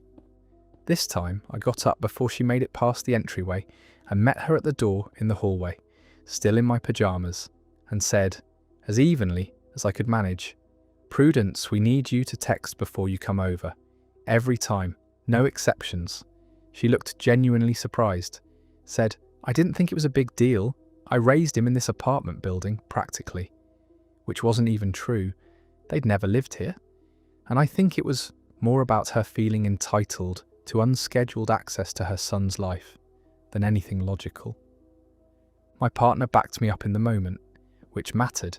He said, "Mum, she's right, you need to text first." And Prudence went quiet and left, without the usual chatter. It's been 6 weeks since that hallway conversation, and she has texted before coming over every single time. I don't know if it fully sank in or if she's just being careful for now, and honestly, I'm not counting on it lasting forever. That story wraps up there. Some people think a spare key is a courtesy. Prudence apparently thought it was a standing invitation, and it took a 7 a.m. hallway, standoff in pyjamas, to explain the difference. My boyfriend has stayed close friends with a woman named Eulalia for the 4 years we've been together, and the reason that's a problem is that Eulalia is the same woman who, 2 months into us dating, told him directly to his face that he could do better and that I was kind of boring, no offence. He told me about it at the time, actually, early on, in a way that I think he meant as a joke, like, "Ha, Eulalia said this wild thing." And I remember laughing along because I didn't want to seem insecure 4 months into a new relationship. That was my first mistake, laughing it off instead of naming it as a red flag on the spot. It kept happening in smaller ways for years. Eulalia would make comments at parties, little digs dressed as jokes. "You sure you want to keep this one?" kind of thing. Always with a laugh at the end, so it was hard to call out without looking like you couldn't take a joke. My boyfriend never really pushed back on it in the moment. He'd usually just laugh too, and later, privately, tell me, "That's just how Eulalia is, don't take it personally," as if there's a version of "you could do better than her" that isn't personal. The incident that actually made me sit down and think seriously about this relationship happened at Eulalia's birthday dinner about 8 months ago. There were maybe 10 of us at the table, and at some point, a few drinks in, Eulalia looked right at me and said, "I still don't get why he picked you over literally anyone else. I told him that back then too, no offence, you're sweet." The table went quiet for a second. My boyfriend said, "Eulalia, come on." But he said it the way you'd say it to someone who told a slightly too far joke, not the way you'd say it to someone who just insulted your partner of nearly 4 years in front of 10 people. I left the dinner early. In the car he apologised, said Eulalia had too much to drink, said she didn't mean it the way it sounded. I said, "She's told you to your face that you could do better than me, more than once for years, and you keep her this close." He got quiet and said, "She's been my friend since college. I'm not going to cut her off over this." I asked him what this was, since he wasn't naming it as what it actually was, which was a person actively campaigning against our relationship for years and being kept in the inner circle anyway. I called my friend Kit about it a few days later because I needed someone to tell me if I was being dramatic. Kit said, "If a guy friend of mine told me I could do better than my partner, to my face, at a birthday dinner, and my partner's response was, 'He'd been drinking, I'd be furious and you should be too.' Hearing it said that plainly helped me trust my own read on it. I brought it to my boyfriend again a week later, calmer, more direct. I told him I wasn't asking him to end a college friendship. I was asking him to actually address it with Eulalia directly, in real terms, not laugh it off, not explain it away to me privately, while never saying anything to her. He said he'd talk to her. I don't know if he actually did, because the next time we were all in a group setting, about 3 weeks later, Eulalia made a smaller version of the same joke, and he changed the subject instead of shutting it down. I noticed. I don't think he thinks I noticed, but I did. We're still together, and I still don't have a resolution on this one. Some days I think it's a small thing, a person my boyfriend has known longer than he's known me, being a bit much at parties. Other days I think about the birthday dinner and wonder what it means that his instinct was to defend the friendship instead of me. I honestly don't know where this one lands yet, and that's where that one ends. Sometimes the villain of the story isn't wrong, that a boundary needs setting. It's that nobody in the story has set it yet, and that's a genuinely uncomfortable place to leave people. Speaking of arrangements that never got the boundary they needed, this next one is about a sister and a 2-week visit that turned into 11 months. My wife's sister, Noelle, asked to stay with us for 2 weeks tops while she sorted out a lease situation after her landlord sold the building out from under her. We said yes immediately, of course. Family helps family. We cleared out the office, put an air mattress in there, and figured 2 weeks would fly by. 2 weeks became a month when Noelle said the new apartment she'd found fell through at the last minute. A month became 3 when she said she was still looking. The market's rough right now. By month 5, I started quietly checking apartment listings in our city myself, just to see if the market really was that rough. And it wasn't. There were dozens of places in her price range. She just wasn't applying to them. I brought this up to my wife privately, not wanting to make it a whole thing yet. "Is Noelle actually looking?" my wife said. "I think so, she says she is, Cots," which told me she hadn't actually pushed on it either. By month 7, Noelle had fully moved into the rhythm of our apartment in a way that felt less like a guest and more like a permanent third resident who didn't pay rent, didn't buy groceries, and used our office as her bedroom indefinitely. She'd redecorated the room with her own things. She had opinions about what we cooked for dinner. When I finally asked her directly, over dinner, how the apartment search was going, she said, "I've kind of just been focusing on saving up first. It's been nice not having rent to worry about," and said it like that was an obviously reasonable plan rather than something she should have run by us first. I brought it to my wife again that night, more firmly this time. She's been here 7 months rent-free and just told me she's not actually looking, she's saving. That means she has no incentive to leave. My wife got defensive on Noelle's behalf initially, said she's my sister, she's had a hard year, and I said I understood that, genuinely, but a hard year doesn't turn a 2-week favour into an open-ended living arrangement with no end date and no contribution. We sat down with Noelle together after that, both of us, which I think mattered, because it wasn't me against her sister, it was a united front.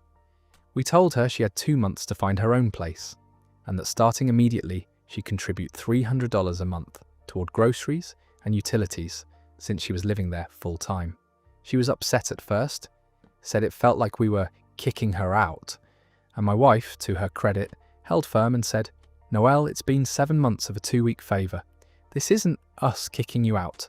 This is us asking for a plan with an actual date on it." It took the full 2 months, and then some. Noelle moved out at the 11-month mark, into a place about 15 minutes away, and the relationship between her and my wife is still a little strained from the whole thing, more strained than I expected, honestly.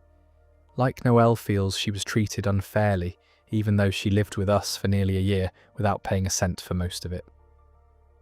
My wife and I are closer for having handled it together, at least. That story concludes there. 11 months is a long time to be surprised by a market that was never actually that competitive, and I think everyone at that dinner table knew it before anyone said it out loud.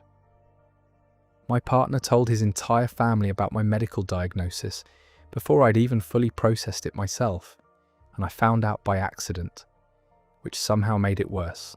I'd been diagnosed with a chronic autoimmune condition about 3 weeks before this happened, and I was still in the stage of figuring out how I felt about it, who I wanted to tell, when, and how. I'd specifically told my partner, "I'm not ready for your family to know yet. I need some time," and he said he understood. 9 days later, his mother, Valeria, called me directly to check in, and opened the call with, I heard about your diagnosis. How are you feeling? We're all thinking of you.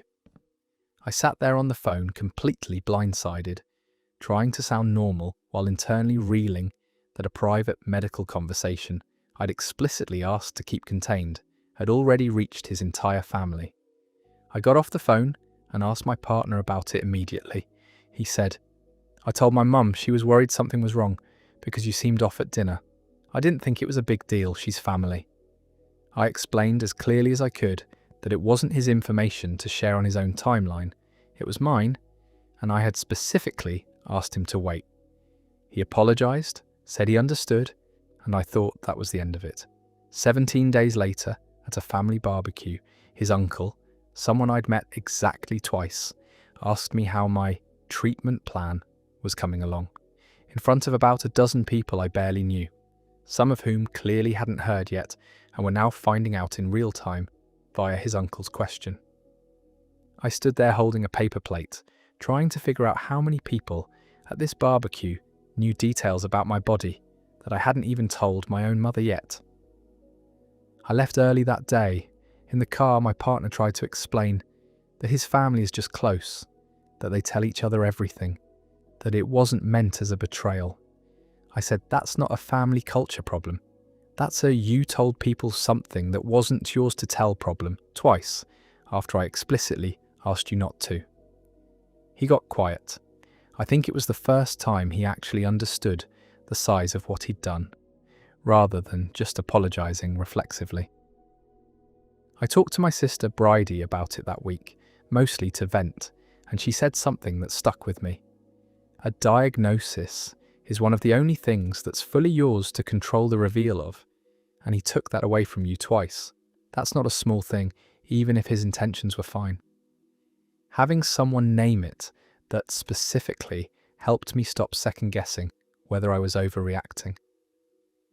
I told my partner I needed him to understand this wasn't about secrecy for its own sake.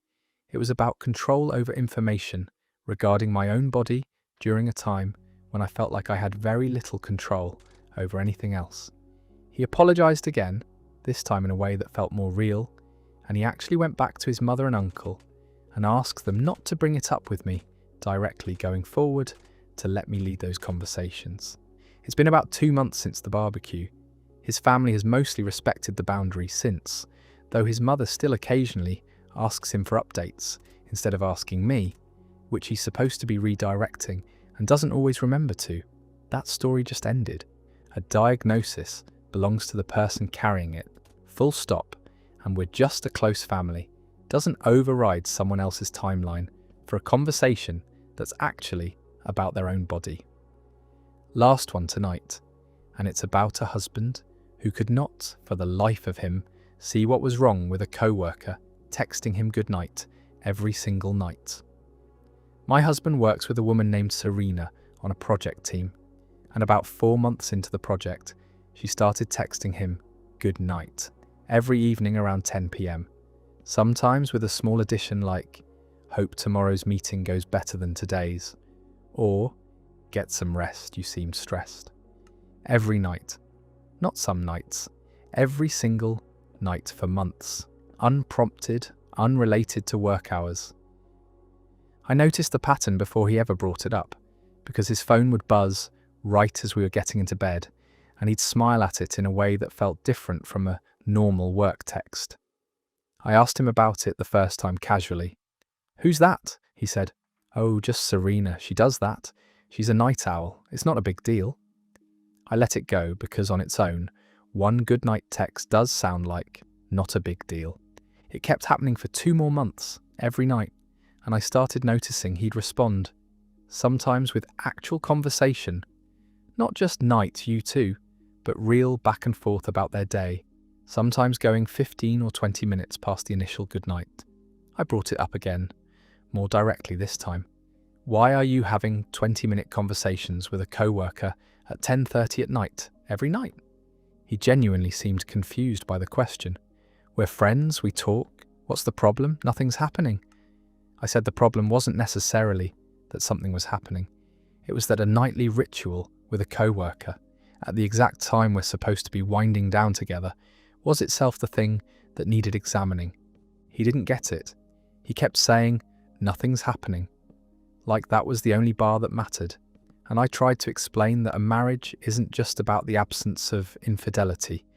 It's about where your attention and your rituals go. And right now, a piece of his nightly ritual belonged to Serena and not to me. He said I was being paranoid. That word stung, because I wasn't accusing him of anything. I was describing a pattern with numbers behind it. 4 months, every single night, 20-minute conversations. I called my mum, Hannah, about it, not because I needed her to solve it, but because I needed to hear if this sounded as strange out loud as it did in my head. She said, "In 31 years of marriage, your father has never once had a nightly goodnight ritual with a female co-worker. And if he did, I'd have questions. This isn't paranoid. This is a fair thing to ask about." That helped me trust that I wasn't inventing a problem. I sat my husband down again, calmer, and instead of framing it as an accusation, I framed it as a request. I'm not telling you Serena's a bad person or that something's going on. I'm telling you that our winding down time together has been getting smaller for months because of this, and I want it back. That version landed differently. He actually sat with it instead of getting defensive right away. And after a minute he said, "I didn't realise it had become every night. I think it just built up gradually, and I never noticed the pattern." He agreed to keep work conversations to work hours going forward, and told Serena directly that he wouldn't be doing the nightly check-ins anymore. It's been about 5 weeks. The texts have mostly stopped, down to actual work-related messages during work hours, which is what they should have been the whole time. I still don't fully understand how he didn't see it as strange in the moment. 4 months of nightly texts with a co-worker, but I think sometimes people don't see a pattern until someone hands them the numbers and makes them look at it directly. That one's done. Some habits build so slowly that the person inside them genuinely can't see the shape of it. And that's not always malice. Sometimes it's just someone who needed the numbers said out loud before the picture came into focus. Conrad and I had been together 14 months, 11 of them long distance, after he took a contract job 4 states away. From the first week apart, he asked that we leave a video call running from around 11 at night until whenever we both woke up. He said it was so he could see me while he slept, that he liked hearing me breathe on the other side of the phone. I thought it was sweet for about the first 3 weeks. By week 5, the phone was propped against a water bottle on my nightstand every single night, screen glowing, camera pointed at my face. I started waking up at 2 or 3 in the morning just to check the call hadn't dropped, because if it had, he'd text within minutes, asking why. One night in October, the call cut out at 1:40 a.m. because my phone died at 9% battery, and by 1:52, he'd sent 4 texts. "You there? Hello? You asleep or ignoring me? Just tell me you're okay." I woke up to that at 6 a.m. with my stomach already in my throat before I'd opened my eyes. I mentioned it to my sister Blanca over dinner in September, back when it was still mild. She said, "You're describing a nightlight that talks back." I laughed it off then. I wasn't laughing by November. What actually broke it open was a work trip. I had a conference in Denver 3 nights, and I told Conrad 2 weeks ahead that the hotel Wi-Fi was unreliable and I couldn't promise the call every night. He went quiet for a full day, then sent a long message about how some people need connection to feel safe, and other people don't understand that, which felt aimed at me for having a body that needed sleep. The first night I still tried to make it work, propping the phone on the hotel desk, and he stayed silent on his end for 4 hours straight, not talking, just watching, which was somehow worse than the nights he did talk. The second night I turned my phone to airplane mode at 11:15 because I had a 7 a.m. panel and needed actual rest. I woke up to 19 missed calls and a text that read, "I didn't sleep at all, I just stared at the black screen for 6 hours. Do you know what that does to me?" 6 hours he chose to spend awake and furious instead of asleep, and somehow that became proof of how much he loved me.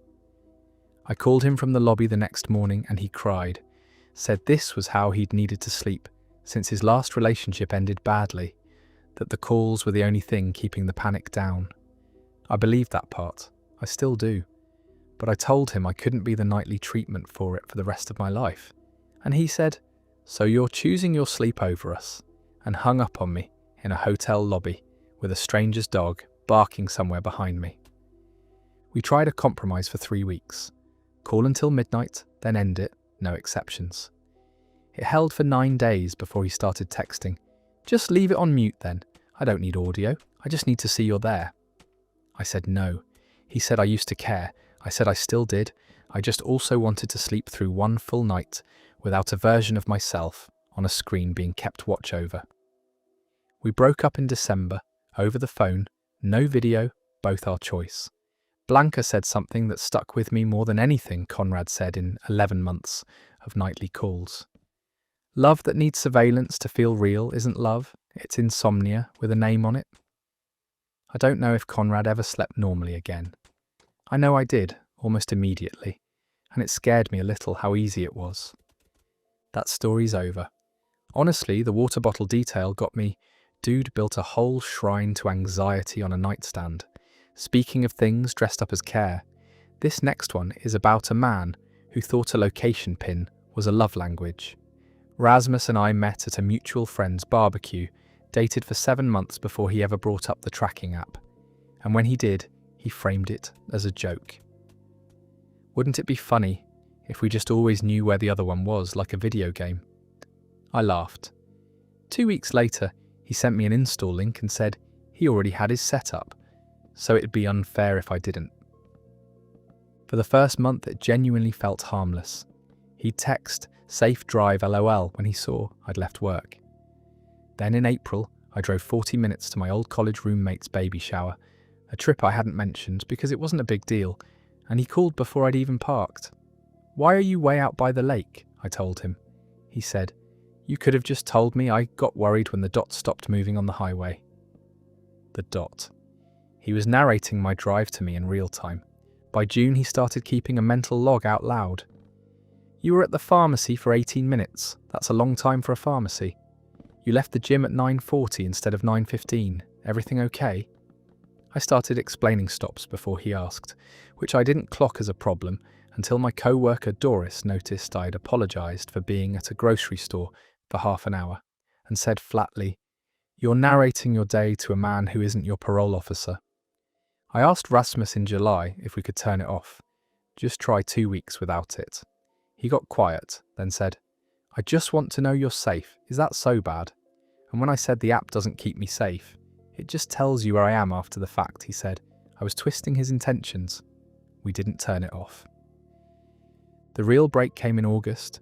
I'd told him I was working late, which was true, but I stopped at a drugstore on the way home for exactly 6 minutes to grab painkillers, and by the time I got home, he was standing in the driveway, not worried looking, arms crossed. "You said you were coming straight home." 6 minutes at a drugstore, and he'd driven over to intercept me. I stood in my own driveway at 9:50 p.m, justifying a purchase of ibuprofen to a grown man. I deleted the app that night without telling him, then told him the next morning. He didn't yell. He just said very calmly, "So now I have no idea where you are. That's supposed to feel better to me?" And I said yes, actually, because now I get to just live instead of narrate. We broke up 3 weeks later. Doris was the one who drove me to get my things from his place, and in the car she said, "The scariest ones don't feel scary at first, they feel considerate," which I think about more than I want to. That story wraps up there. People who call surveillance caring always seem shocked when caring stops feeling like care. Elan and I dated for 2 years, and for almost all of it, any real disagreement between us ended the same way. He'd go quiet for 4 days exactly, sometimes to the hour, then reappear acting like nothing had happened, cracking jokes, asking about my day, never once bringing up whatever we'd fought about. The first time it happened was over something small, a cancelled dinner reservation in our 5th month. I asked why he hadn't confirmed the table, he got short with me, and then he simply stopped responding. Not blocked, not offline, just silent, Rid receipts on, no reply. 96 hours later, almost to the minute, he texted, "Hey, what are you up to this weekend?" like the previous 4 days hadn't existed. I asked what happened. He said, "I just needed space, I'm fine now," and changed the subject to a movie he wanted to see. I thought it was a one-time thing. It happened 6 more times over the 2 years, and I started noticing the pattern had a shape. Day 1, total silence. Day 2, silence, but he'd post something normal on social media, which somehow felt worse than nothing. Day 3, nothing changed. Day 4, always the same casual reopening line, always something small and unrelated, like the fight had been erased rather than resolved. My friend Signa watched one of these cycles happen in real time when we were on a group trip in March, and after the 3rd day of Ilan being pleasant to everyone else at the house and completely silent to me, she pulled me into the kitchen and said, "He's not calm, he's just made you disappear for 4 days as a punishment, and you keep thanking him for coming back." I told her it wasn't punishment. It was how he processed things. She said, "Does it process anything, or does it just end on a timer?" She had a point I didn't want to admit. Nothing ever actually got resolved. We never once, in 2 years, sat down and talked through what the original disagreement even was. The reservation fight was never discussed again. Neither was the fight about his mother, or the fight about money, or the fight in November over a comment he made about my job. 4 days of nothing, then a reset button, then the underlying thing just sitting there, unspoken, waiting for the next disagreement to reactivate it. I tried once to break the pattern. After a blow-up in January over him missing my sister's engagement party, I texted him on day 2. "I'm not going anywhere, but I need us to actually talk about this instead of waiting out the clock." He didn't respond until day 4, right on schedule, with, "Sorry, needed the space, are we still on for Saturday?" I sat with my phone for a long time after that text, doing math I didn't want to do. 2 years, 7 cycles, 4 days each, that's 28 days of my life spent waiting for a person to decide I was allowed to speak to him again. I ended it in April, not over any single fight, just over the pattern itself. He seemed genuinely confused, said, "I always come back though," like that was the whole deal, like disappearing on a schedule and reappearing on a schedule was a feature and not the actual problem. I told him I didn't want a relationship with a countdown timer built into it. He didn't argue. He just went quiet. And for a second I almost laughed, because for once the silence made sense. That story ends there. 4 days like clockwork, never once used to actually fix anything. That's not processing. That's just a really polite disappearing act. Torsten and I had been married 3 years when he read my journal, an old one from before we even met, and brought up something I'd written when I was 23, about a 2-week fling I'd had a full 2 years before I knew he existed. I kept journals off and on my whole adult life, boxed up in the closet, never hidden exactly, just private in the ordinary sense that a locked diary is private, even sitting on a shelf.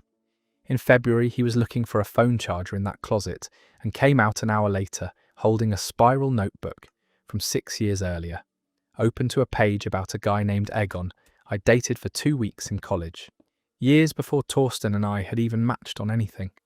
He didn't yell. He sat at the kitchen table and read me my own sentence out loud. Something about how being wanted like that felt like oxygen, and asked, "Did you ever feel that way about me?" I told him it was a 2-week fling from when I was 23, written years before we met, and that reading a private journal wasn't something a spouse gets to do just because it's in the house. He said, "If you had nothing to hide, it wouldn't matter that I read it," which is a sentence I've turned over in my head, probably 400 times since. For the next 6 weeks, he brought it up periodically, always framed as him processing, asking things like whether I still thought about Egon, whether our sex life measured up to 2 weeks with a 23-year-old. I told him repeatedly this was ancient, resolved, irrelevant history that predated him by 2 full years, and every time he'd say something like, "It's not about the timeline, it's about what it says," about you. My mother-in-law, of all people, is who finally said something useful. Lisbeth had known Torsten his whole life, and when I mentioned it to her carefully, over coffee, she sighed and said, "He did this with his last girlfriend too, found her old letters and couldn't let it go for months. It's never actually about the other person. It's about him needing to win an argument that already ended." I hadn't known that history. It reframed a lot. In April, I told him I wasn't going to keep relitigating a 2-week relationship from when I was 23, and that if he needed to keep reading it, he needed to say so plainly, instead of finding it and pretending it was an accident. He got defensive, said finding the charger was genuinely an accident, which might even be true, but reading 4 pages and memorizing a sentence well enough to quote it back to me 6 weeks later was not an accident. That was a choice made after the first line already told him what he was looking at. We're still married. It's better now mostly, though I moved the boxes to a storage unit in May, which he took as an accusation and I took as a boundary. Lisbeth still checks in sometimes, always the same question, phrased gently, "Has he let Egon go yet?" Most days the answer is yes. Some days I'm honestly not sure. That story just ended. A 2-week college fling, outliving the marriage in someone's head by 3 years, is a special kind of exhausting. Our next story comes from someone whose long-distance boyfriend turned out to be a lot less distant than she thought. Mikkel and I did long distance for 1.5 years. Him in the city, me 2 states over, seeing each other every 5 or 6 weeks when flights lined up. In September, he told me he had back-to-back deadlines at work and couldn't make our usual visit, which I was disappointed by, but understood. Work is work. 3 days later, my friend Hedda texted me a photo she'd taken by accident. A guy who looked exactly like Mikkel standing outside a coffee shop 4 blocks from her apartment, in my city, not his. I told her it couldn't be him. He was 600 miles away, buried in deadlines. She sent the photo again, zoomed in. It was him.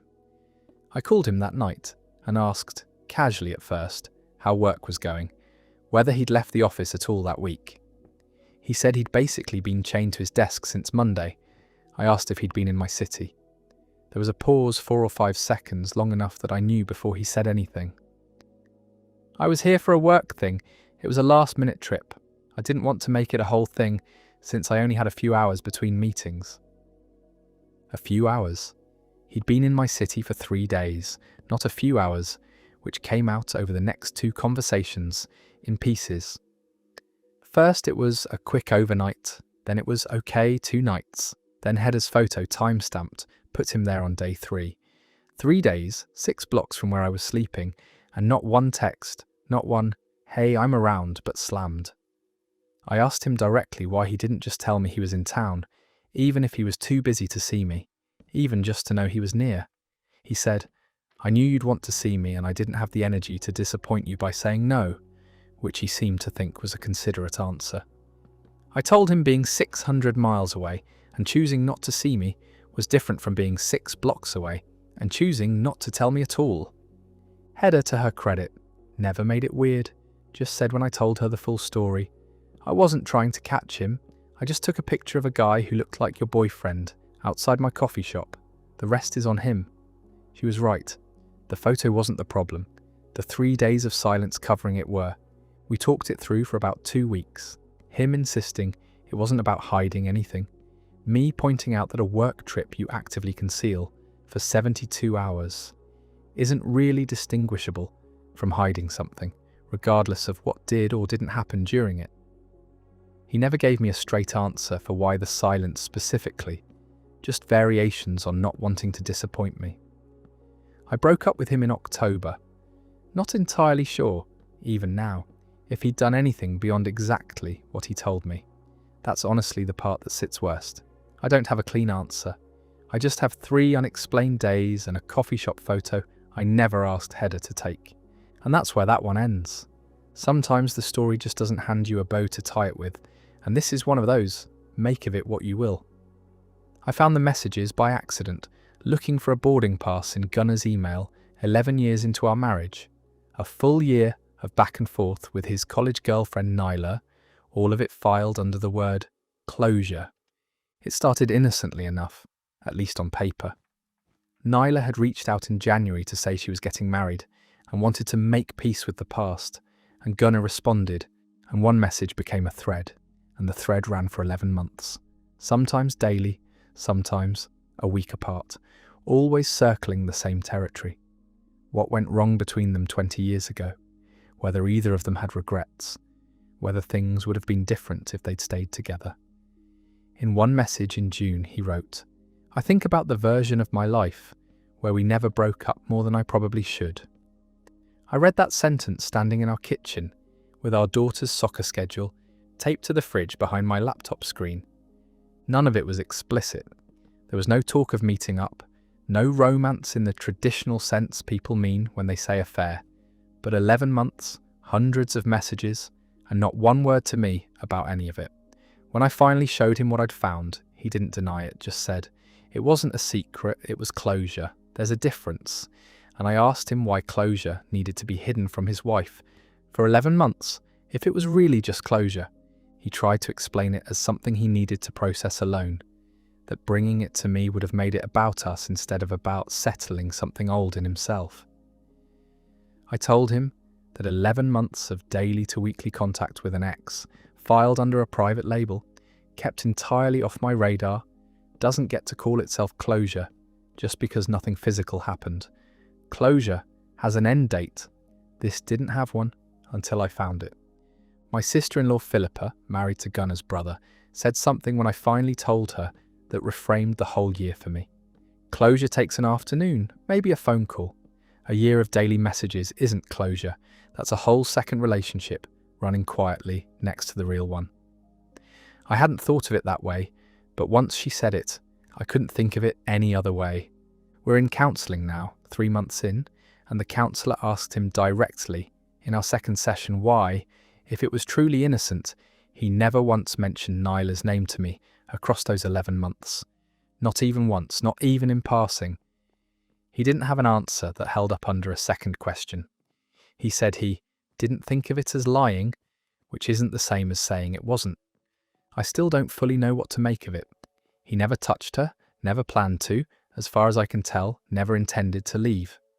But he spent almost a year of his one life quietly rebuilding a connection with someone he used to love, in a folder with my name nowhere near it, and called it Settling the Past while it was still very much running in the present tense. That story concludes there. Closure that needs 11 months and a folder name to hide behind isn't closure. It's just an affair with better vocabulary. Klaus and I had been together 5 months when he first asked me to send a photo every time I went out without him, just to prove where I was, which he pitched almost cheerfully as a fun little ritual rather than a rule. It started with low stakes. Girls' night in March, he texted, "Send a pic when you get there." And I did, laughing, thinking it was silly but harmless. Within a month, it wasn't optional anymore. If I left the house without sending something within the first 15 minutes, he'd text everything okay. By minute 20, and by minute 30, it'd be a phone call. I started taking the photo before I'd even sat down anywhere, just to get ahead of the clock. By May, the requirement had specifics. A selfie wasn't enough anymore. He wanted the photo to show something identifiable in the background. A street sign, a menu, a friend's face, something that proved location rather than just proving I'd opened my camera app. I sat in a restaurant in June, angling my phone to catch the neon sign through the window behind me, and my friend Fabia, across the table, watched me do it and said, "You're doing surveillance homework, do you hear yourself right now?" I brushed it off with her the way I'd been brushing it off with myself for 3 months.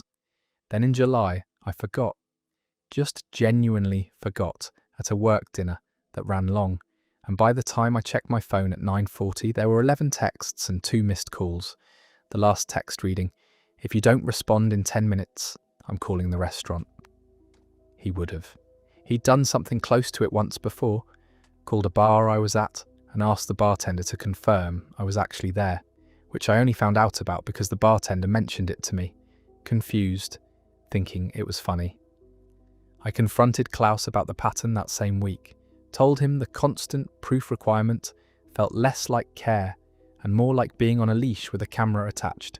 He said, "If you have nothing to hide, sending a photo takes 2 seconds," which is the same sentence I've since learned shows up in almost every version of this story, like there's a manual somewhere. I told him trust isn't supposed to require photographic evidence renewed every single outing. That's not trust, that's a compliance system. Fabia stayed in my corner through the whole thing, and at one point, after watching me draft and redraft a text to Klaus explaining a 20-minute grocery run, she just took the phone out of my hand and said, "You don't owe a receipt for existing. Delete this and go put your groceries away." I did. He texted 40 minutes later asking why I'd gone quiet, and for the first time in 5 months, I just didn't answer right away, and the world didn't end. We broke up in August over a conversation that started with him asking, genuinely bewildered, why I'd stopped sending photos as often. I told him it was because I'd started noticing how much smaller my life had gotten, narrowed down to whatever fit inside a frame he'd approve of. He didn't really understand what I meant, and honestly, by that point, I didn't need him to. That one's done. There's a difference between text me when you get there and building a private evidence file on your own girlfriend, and Klaus clearly never learned where that line was. We were together 4 years and 11 days. I know it was 11 days because I had already booked the anniversary dinner and put down a $70 deposit at a place that took reservations 6 weeks out. Ronan had been strange since about February. Not cruel, not cold exactly, just thinned out.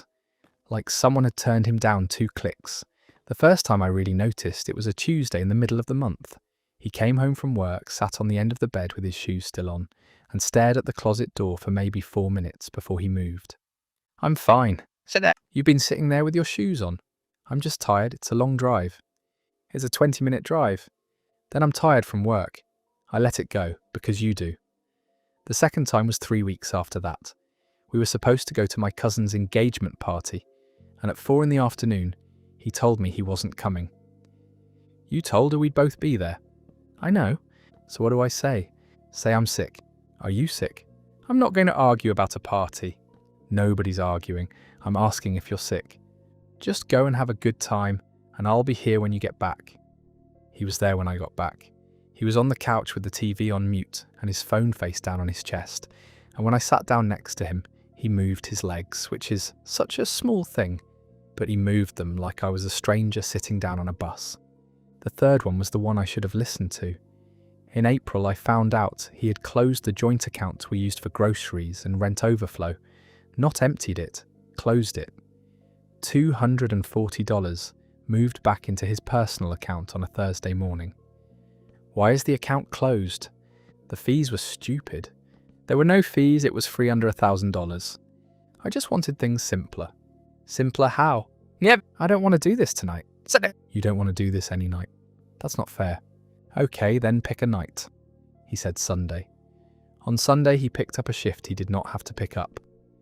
Then it was the 2nd of May, and I was at work, and my phone buzzed at 11:40 in the morning. It was a text. I still have it, because I never deleted the thread. It said, "I've thought about this a lot, and I don't think we should keep going. I don't want to hurt you more by dragging it out. You deserve better than what I've been giving you."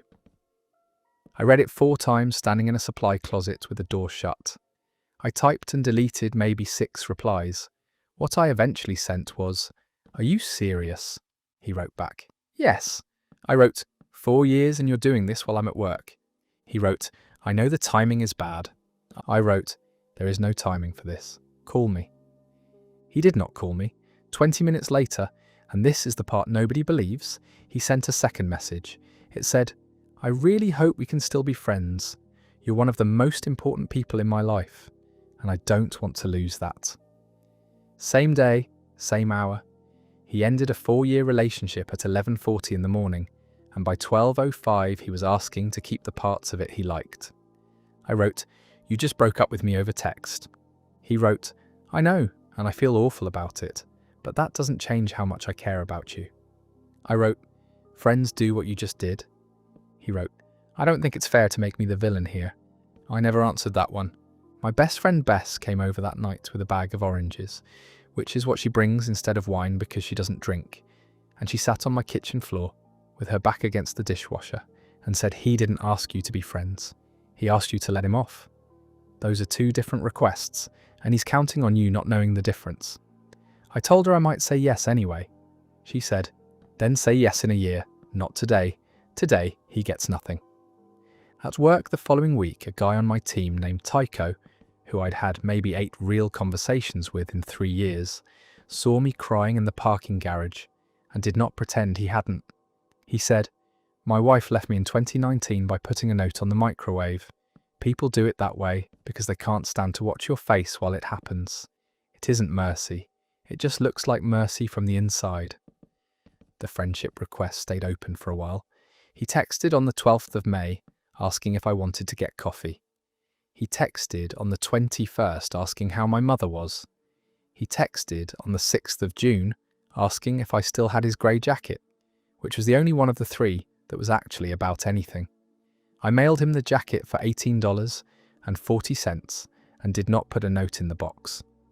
In July, I heard from a mutual friend that he had been seeing someone since March. I did not ask for a name, and I still don't want one. In September, he messaged, I think about you a lot. I hope you're doing well. I read it, put the phone in a drawer, and finished making dinner. I never got the $70 back. I never answered the last message either, and that story is over. The second text is somehow worse than the first one. He wanted the breakup and the comfort in the same afternoon, from the same person. She mailed the jacket with no note, which is the most restrained thing I've heard in a while. This next one happened over about 6 weeks, and the ending takes 11 seconds. I worked a 10-hour shift on a Wednesday. When I got home at 7:20 in the evening, the front door was unlocked, the hall light was off, and the apartment had that specific echo an apartment gets when a bookshelf is gone. Ludo and I had been together 2.5 years and had lived in that place for 14 months. Rent was $1,640 a month, split down the middle, and my name was the one on the lease because his credit was bad when we signed. There were warnings. The first one was in early March when he started taking phone calls in the stairwell. Not one call, every call. I asked about it once. Why do you go out there? Better signal. There's full signal in the kitchen. It's just quieter. Quieter than an empty apartment? You're making this weird. The second one was the storage unit. In April, I found a receipt in the console of his car for a 5x10 unit, $92 a month, paid 3 months up front. What's the unit for? My brother's stuff. Your brother lives in Idaho. He's moving some things back. He didn't tell me that. Why would he tell you that? The third one was the smallest, and I think about it the most. In late April, he asked me, while we were watching something, how much notice a landlord needs when somebody comes off a lease. I said I didn't know, probably 30 days. He said, huh, and went back to the show, and did not bring it up again. And I did not either. So, Wednesday. I came home and the shelf was gone. His side of the closet was empty. The good pans were gone. The TV was gone. The desk was gone. And the bed was still there, which felt almost worse. He had taken the desk chair and left the desk. He had taken the router and left the modem. On the kitchen counter there was a piece of paper torn out of a spiral notebook, which meant the ragged edge was still on it. It said in full, I couldn't do this in person because I know how it would have gone. This isn't working and hasn't been for a while. I paid my half of May, so you're covered. I'm sorry, please don't call me for a bit. That was it, 6 lines. He signed it with his first initial. I called him anyway. It rang 4 times and went to voicemail. I called again and it went straight through after 1 ring, which means he pressed the button. I texted, you emptied the apartment while I was at work. He wrote, I know how that looks. I wrote, it doesn't look like anything. It's just what you did. He wrote, I said please don't call me for a bit. I wrote, you don't get to set the terms of this too. He wrote, I'm not doing this over text. I wrote, you did exactly this over paper 4 hours ago. He read that one and never responded to it. Not that night, not that month. My sister Helena drove over at 11 at night and walked around the apartment with her arms crossed like a building inspector. She said, "Look at what he took. He took everything with resale value and left everything with memory in it. That's not a man in pain, that's a man with a list." Then she said, "Whoever helped him carry that TV down 3 flights knows you. Somebody in your life watched this happen today and said nothing." She was right. 2 days later, my neighbour Gil, who is about 70 and waters other people's plants, told me at the mailboxes, "2 fellas and a white van, about 1 in the afternoon. He told me you 2 were moving out together and you'd gone ahead with the keys. I'd have called you if I'd known." I'm sorry, love. I just took him at his word.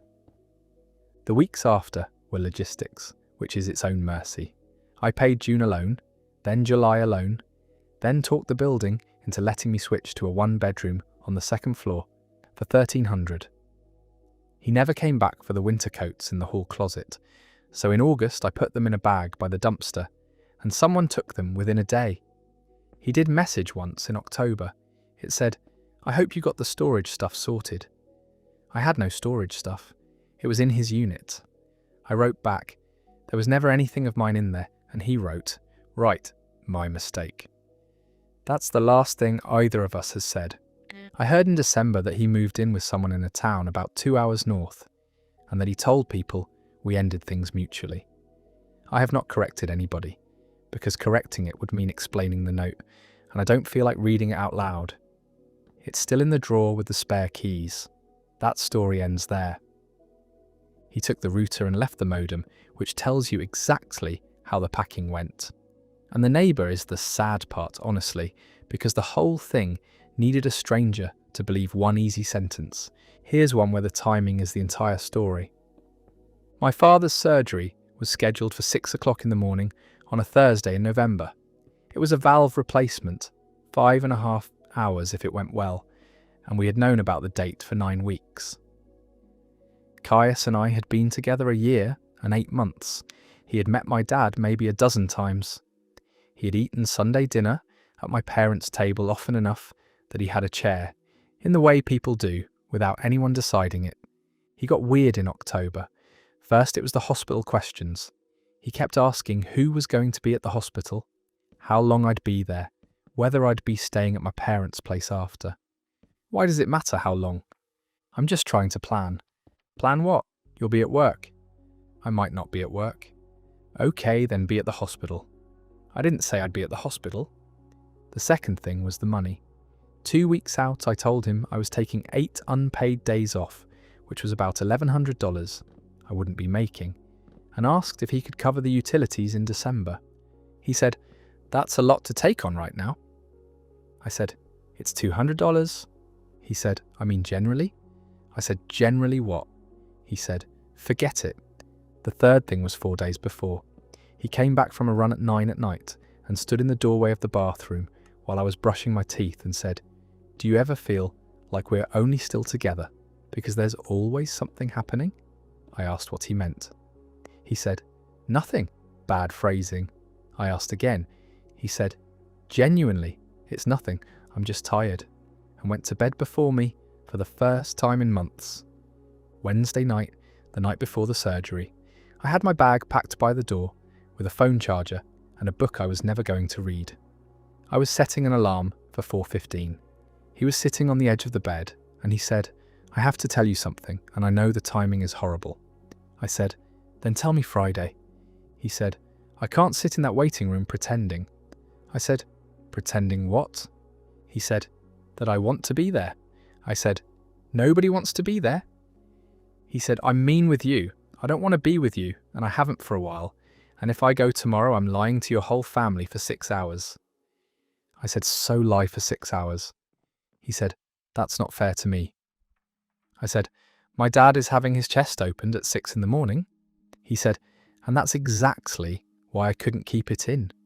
You'd have found out later that I knew, and I said nothing, and that would have been worse." I said, "Worse for who?" He didn't answer that. He packed a duffel and went to a friend's, and I sat on the floor of the bedroom until about 1 in the morning, and then got up and made coffee at 3:50 because the alarm didn't matter anymore. The surgery went fine, 5 hours and 20 minutes.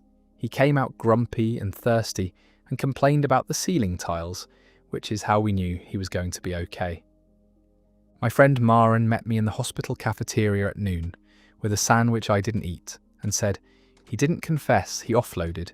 He was carrying something uncomfortable and he set it down on the worst possible night because he wanted to be light for a day. You held it for him. Then she said, "You are not allowed to feel guilty for being distracted today. Not 1%.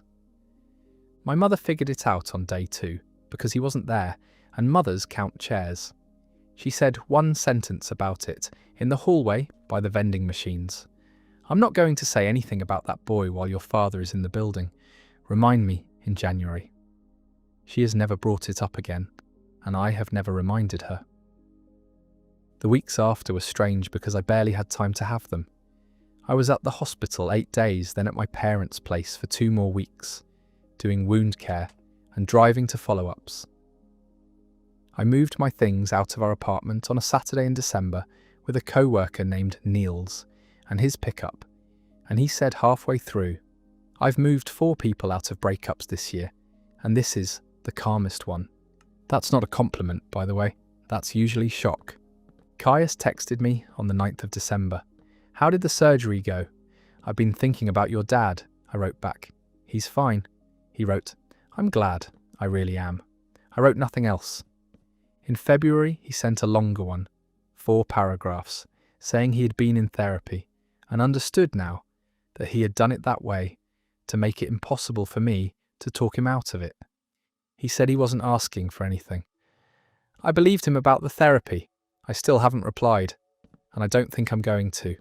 That story wraps up there. He needed it to be untalk out of able, and he found the one night in the calendar where she had nothing left to argue with. Her mother saying, "Remind me in January," is a complete personality in 9 words. I was the one who found them, and I found them because I was looking for a stapler. Emrys and I were married 6 years. We had a shared home office, 1 desk each, and his was the messy one. On a Sunday in March, I needed the stapler for tax paperwork, and I opened his second drawer, and there was a manila folder with a law firm's name on the tab.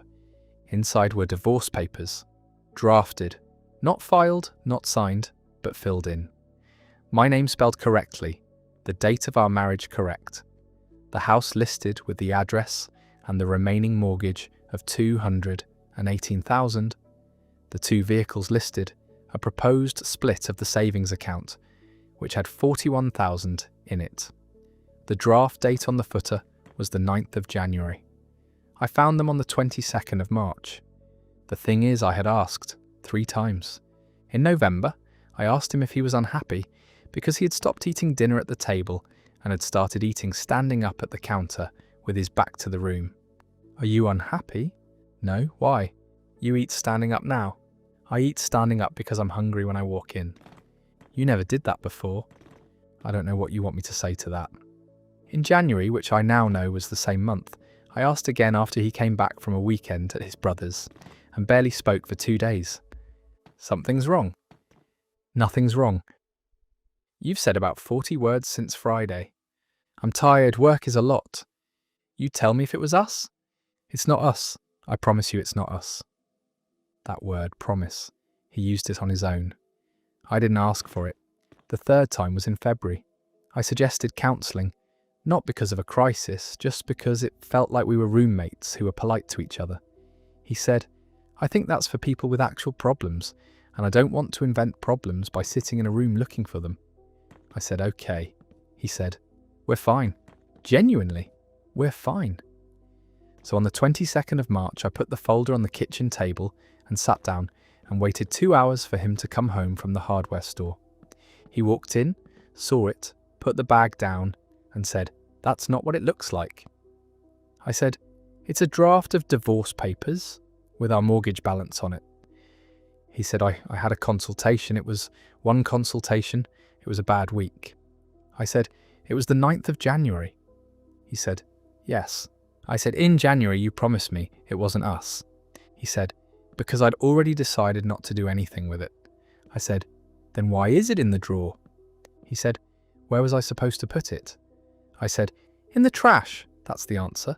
The answer is the trash." He said, "You're twisting this. I chose to stay. That should count for something." I said, "You didn't choose to stay. You kept an option in a drawer for 11 weeks and told me to my face we were fine." He said, "So what? One folder undoes 6 years?" I said, "It undoes the 6 weeks I spent believing you." We went in circles for 3 days. He kept landing on the same defence, which was that he had never filed, as if the paperwork was the crime and not the 11 weeks. At one point he said, "If I'd told you, you'd have left." I said, "Yes, that's called information." My friend Celine, who's been divorced herself, said, "Ask him one thing. Ask him what would have had to happen for him to take it out of the drawer. If he has an answer, he'd been waiting for it. If he says he doesn't know, he's still waiting." I asked.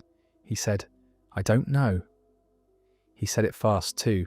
His brother Vidar called me about a week later, unprompted, and said, "I want you to hear this from me because he won't say it. He asked me in December whether I thought he should. I told him to talk to you first and he said he wasn't ready to hear the answer." Then he said, "I've been sitting on that for 4 months and it's been eating me. I'm sorry. I picked my brother and I shouldn't have." We tried counselling after all, which is the part that surprises people. 11 sessions, $160 a session, from April to July. He was honest in them, more honest than he had ever been at home, and I found out things I would rather have found out in 2021. We are still in the house. He sleeps in what used to be the guest room. We split the bills the same way we always did.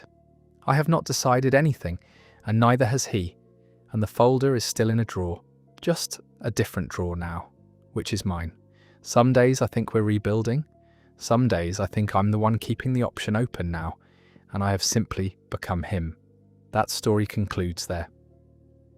The promise is the part that lands because he offered it without being asked, and I noticed neither of them has thrown the folder out, which might be the most honest thing about that house. This one has a wedding in it, so it comes with a date and a seating chart. Kai ended things on a Sunday in June. We had been together 3 years and 2 months. The wedding was his sister's on the 11th of August, and I had been in on it from the start. I had gone to 2 dress fittings with her. I had helped her build the playlist. I had made the little cards. The end wasn't sudden, in fairness. 3 things stacked up. In March, he moved his gym time to the mornings, which sounds like nothing, but it meant we went from seeing each other for 3 hours a day to about 40 minutes. When I mentioned it, he said, "So you want me to work out worse to spend more time on a couch?" I said no, I wanted a different 40 minutes. He said, "This is why I don't tell you things." In April, he took a promotion at work without telling me until it was signed. I found out when his mother congratulated me on it in a group chat. I asked him about it that night. "You didn't think to mention it?" "I mentioned it might happen." "In February? You said it might happen in February." "And then it happened." "And you signed it Tuesday." "I don't need permission." "Nobody said permission. I'm saying a sentence. 1 sentence at any point in 8 weeks. In May, he told me he didn't want to talk about moving in together for a bit, after we had already toured 2 apartments and paid a $40 application fee on one of them.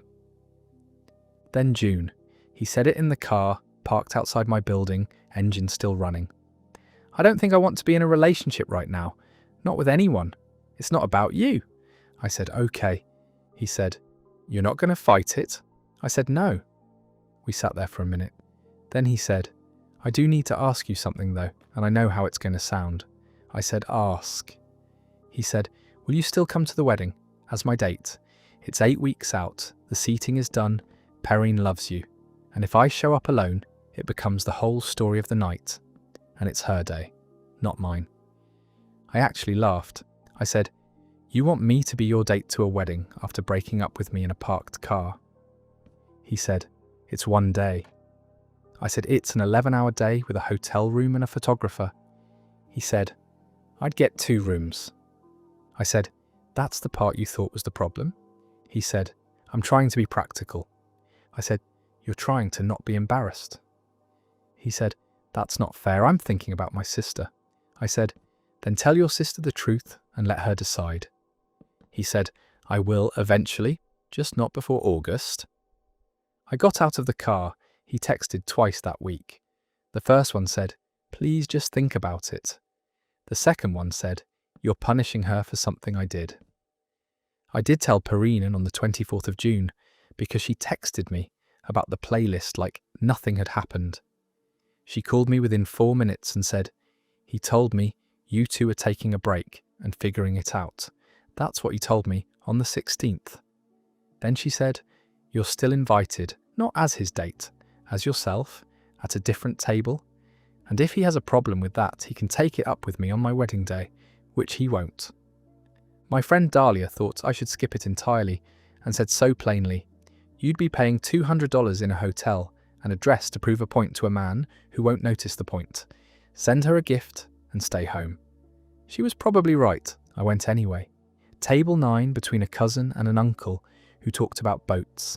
He was at table 2 and did not speak to me once all night until about 11 when he came over and said, Thanks for not making it weird. I said, I didn't make anything. He said, You know what I mean, and went back. Perrine sent me a photo in October from the album, one of me and her laughing during the toasts, with a message that said, Look how normal you look. I know what that cost. We still text. She sends me pictures of her cat. He and I have not spoken since the 11th of August, except for one message in December that said, Merry Christmas, hope you're well, which I looked at for a long time, and then left alone. That story comes to an end. He wasn't asking for a date, he was asking for a prop, and he priced it at 2 hotel rooms. But the sister calling within 4 minutes is the good part of that one, and the cat photos are still coming. The message came in on a Tuesday afternoon from an account with 11 followers and no profile picture. It said, Hi, I know this is really weird. I'm seeing Auden. I found your account through a tagged photo. I'm not messaging to start anything, I promise. I actually wanted to ask you something. I stared at it for about a minute and then wrote, Okay. She wrote, How did you handle it when he shuts down?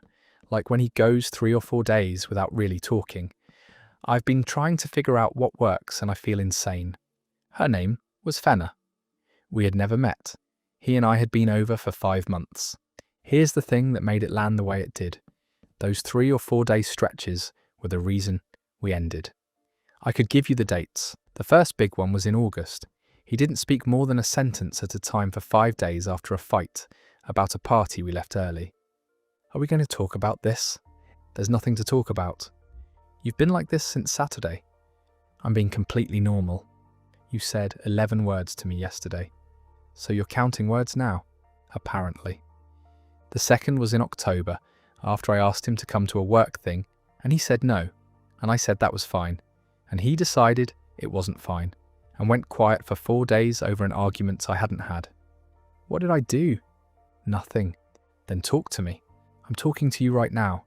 You're answering me. That's not the same. I don't know what you want. You want me to perform being okay? I want you to be in the room. The third one was in December, and it lasted 9 days, and it ended with him saying, See, this is why I don't open up, because you make a whole event out of it. That was the one where I understood the silence wasn't a mood, it was a tool, and I ended it in January on a Sunday afternoon with almost no argument at all. He said, Fine. Then he said, You'll regret this. Then he went quiet, which was funny in a way I didn't appreciate for about 6 weeks. So Fenna, in June, asking me for tips. I wrote, How long have you been together?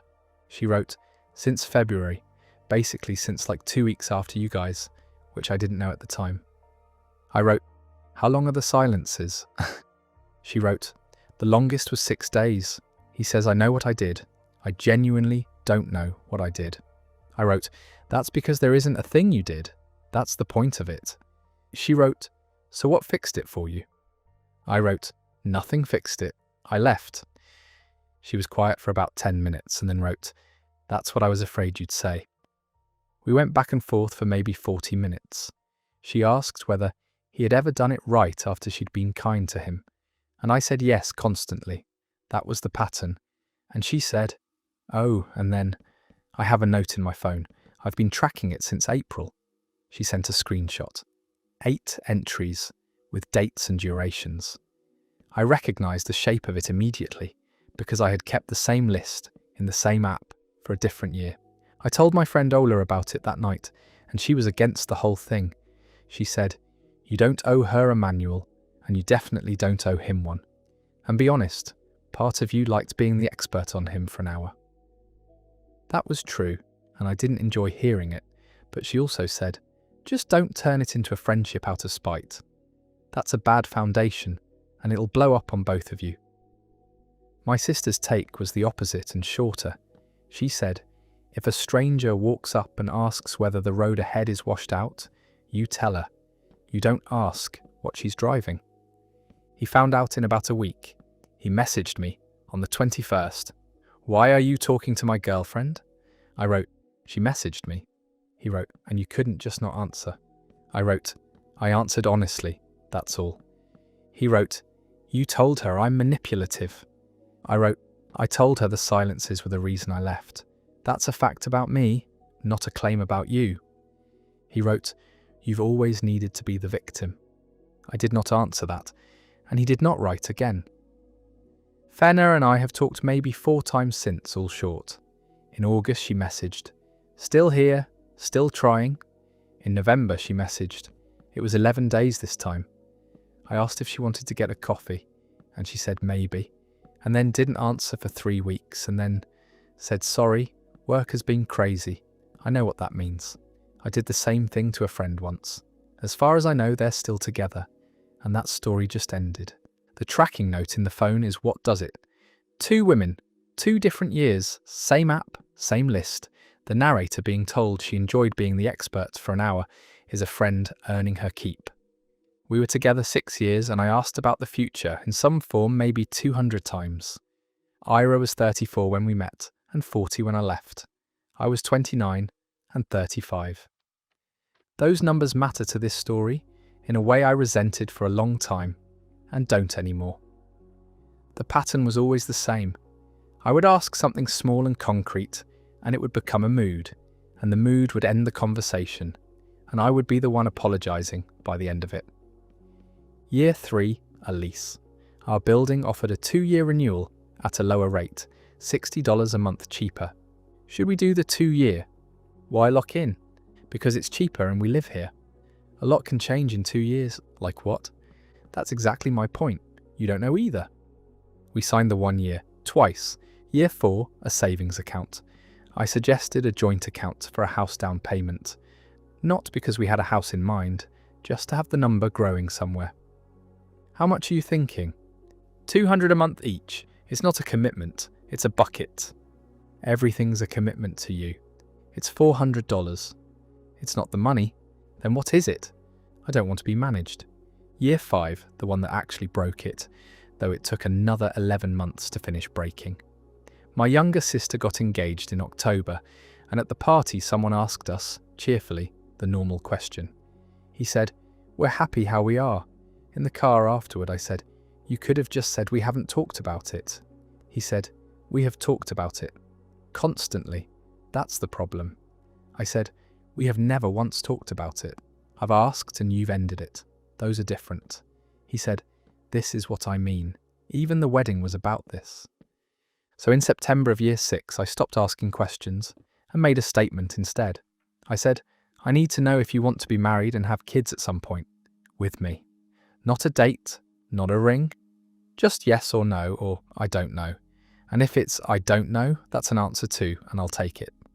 He said, "Why does it have to be right now?" I said, "It doesn't. It has to be at some point in 6 years, and it hasn't been." He said, "So this is an ultimatum." I said, "It's a question you've had 6 years to think about." He said, "You know, I hate being cornered." I said, "I know, I've built my whole life around not cornering you." He said, "That's a cruel thing to say." I said, "Is it wrong?" He didn't say anything for a long time. Then he said, "I don't want to lose you." I said that wasn't the question. He said, "I know." 3 days later he said he'd been thinking, and he said, "Ask me again, in a year." I said, "That's a no."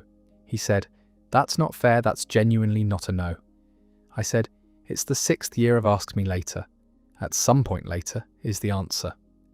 I moved out on the 18th of October. It took 2 days and cost $1,100 for the truck, and the first month somewhere smaller. He helped carry things down, which was awful. At the door he said, "You're going to look back and see you threw away something good over a hypothetical." I said, "It stopped being hypothetical around year 4. My friend Joran, who's known both of us the whole time, said, "He wasn't stalling to hurt you. He genuinely doesn't feel the clock. And that doesn't matter at all because you do, and one of you has to lose that argument permanently." Then she said, "You didn't leave over marriage, you left over not being allowed to ask." My sister said the harder version at Christmas, with everybody in the next room. "I watched you shrink questions for 6 years. By the end you were asking about a bank account, like you were asking for money on the street. I'm not sad about this one." He texted in December and asked to meet, and we did, at a coffee place in January. He told me he had been thinking about it every day, and that he thought he probably did want those things, eventually, and that he wasn't sure if that meant something. I asked if that was an answer or a feeling. He said, "I don't know how to tell the difference." I said, "That's the whole thing right there." We hugged in the parking lot for a long time. He texted me in March, just "thinking about you." I texted back, "Same." Neither of us has done anything about it, and I don't know that either of us will, and that's where that one ends. That one doesn't resolve, and it isn't supposed to. 6 years of a question that never got an answer, and the last exchange is 2 people saying "same" and doing nothing. The sister at Christmas was not wrong though, and that brings us to the end of tonight's run through other people's relationships. The good calls, the bad ones, and the few that are still unresolved somewhere out there right now. If you liked having this as background noise, or just enjoyed listening to the whole thing through, consider hitting the subscribe button as I try my best to get videos out just like these every evening. Thanks for tuning in, and I will see you again tomorrow. Take care.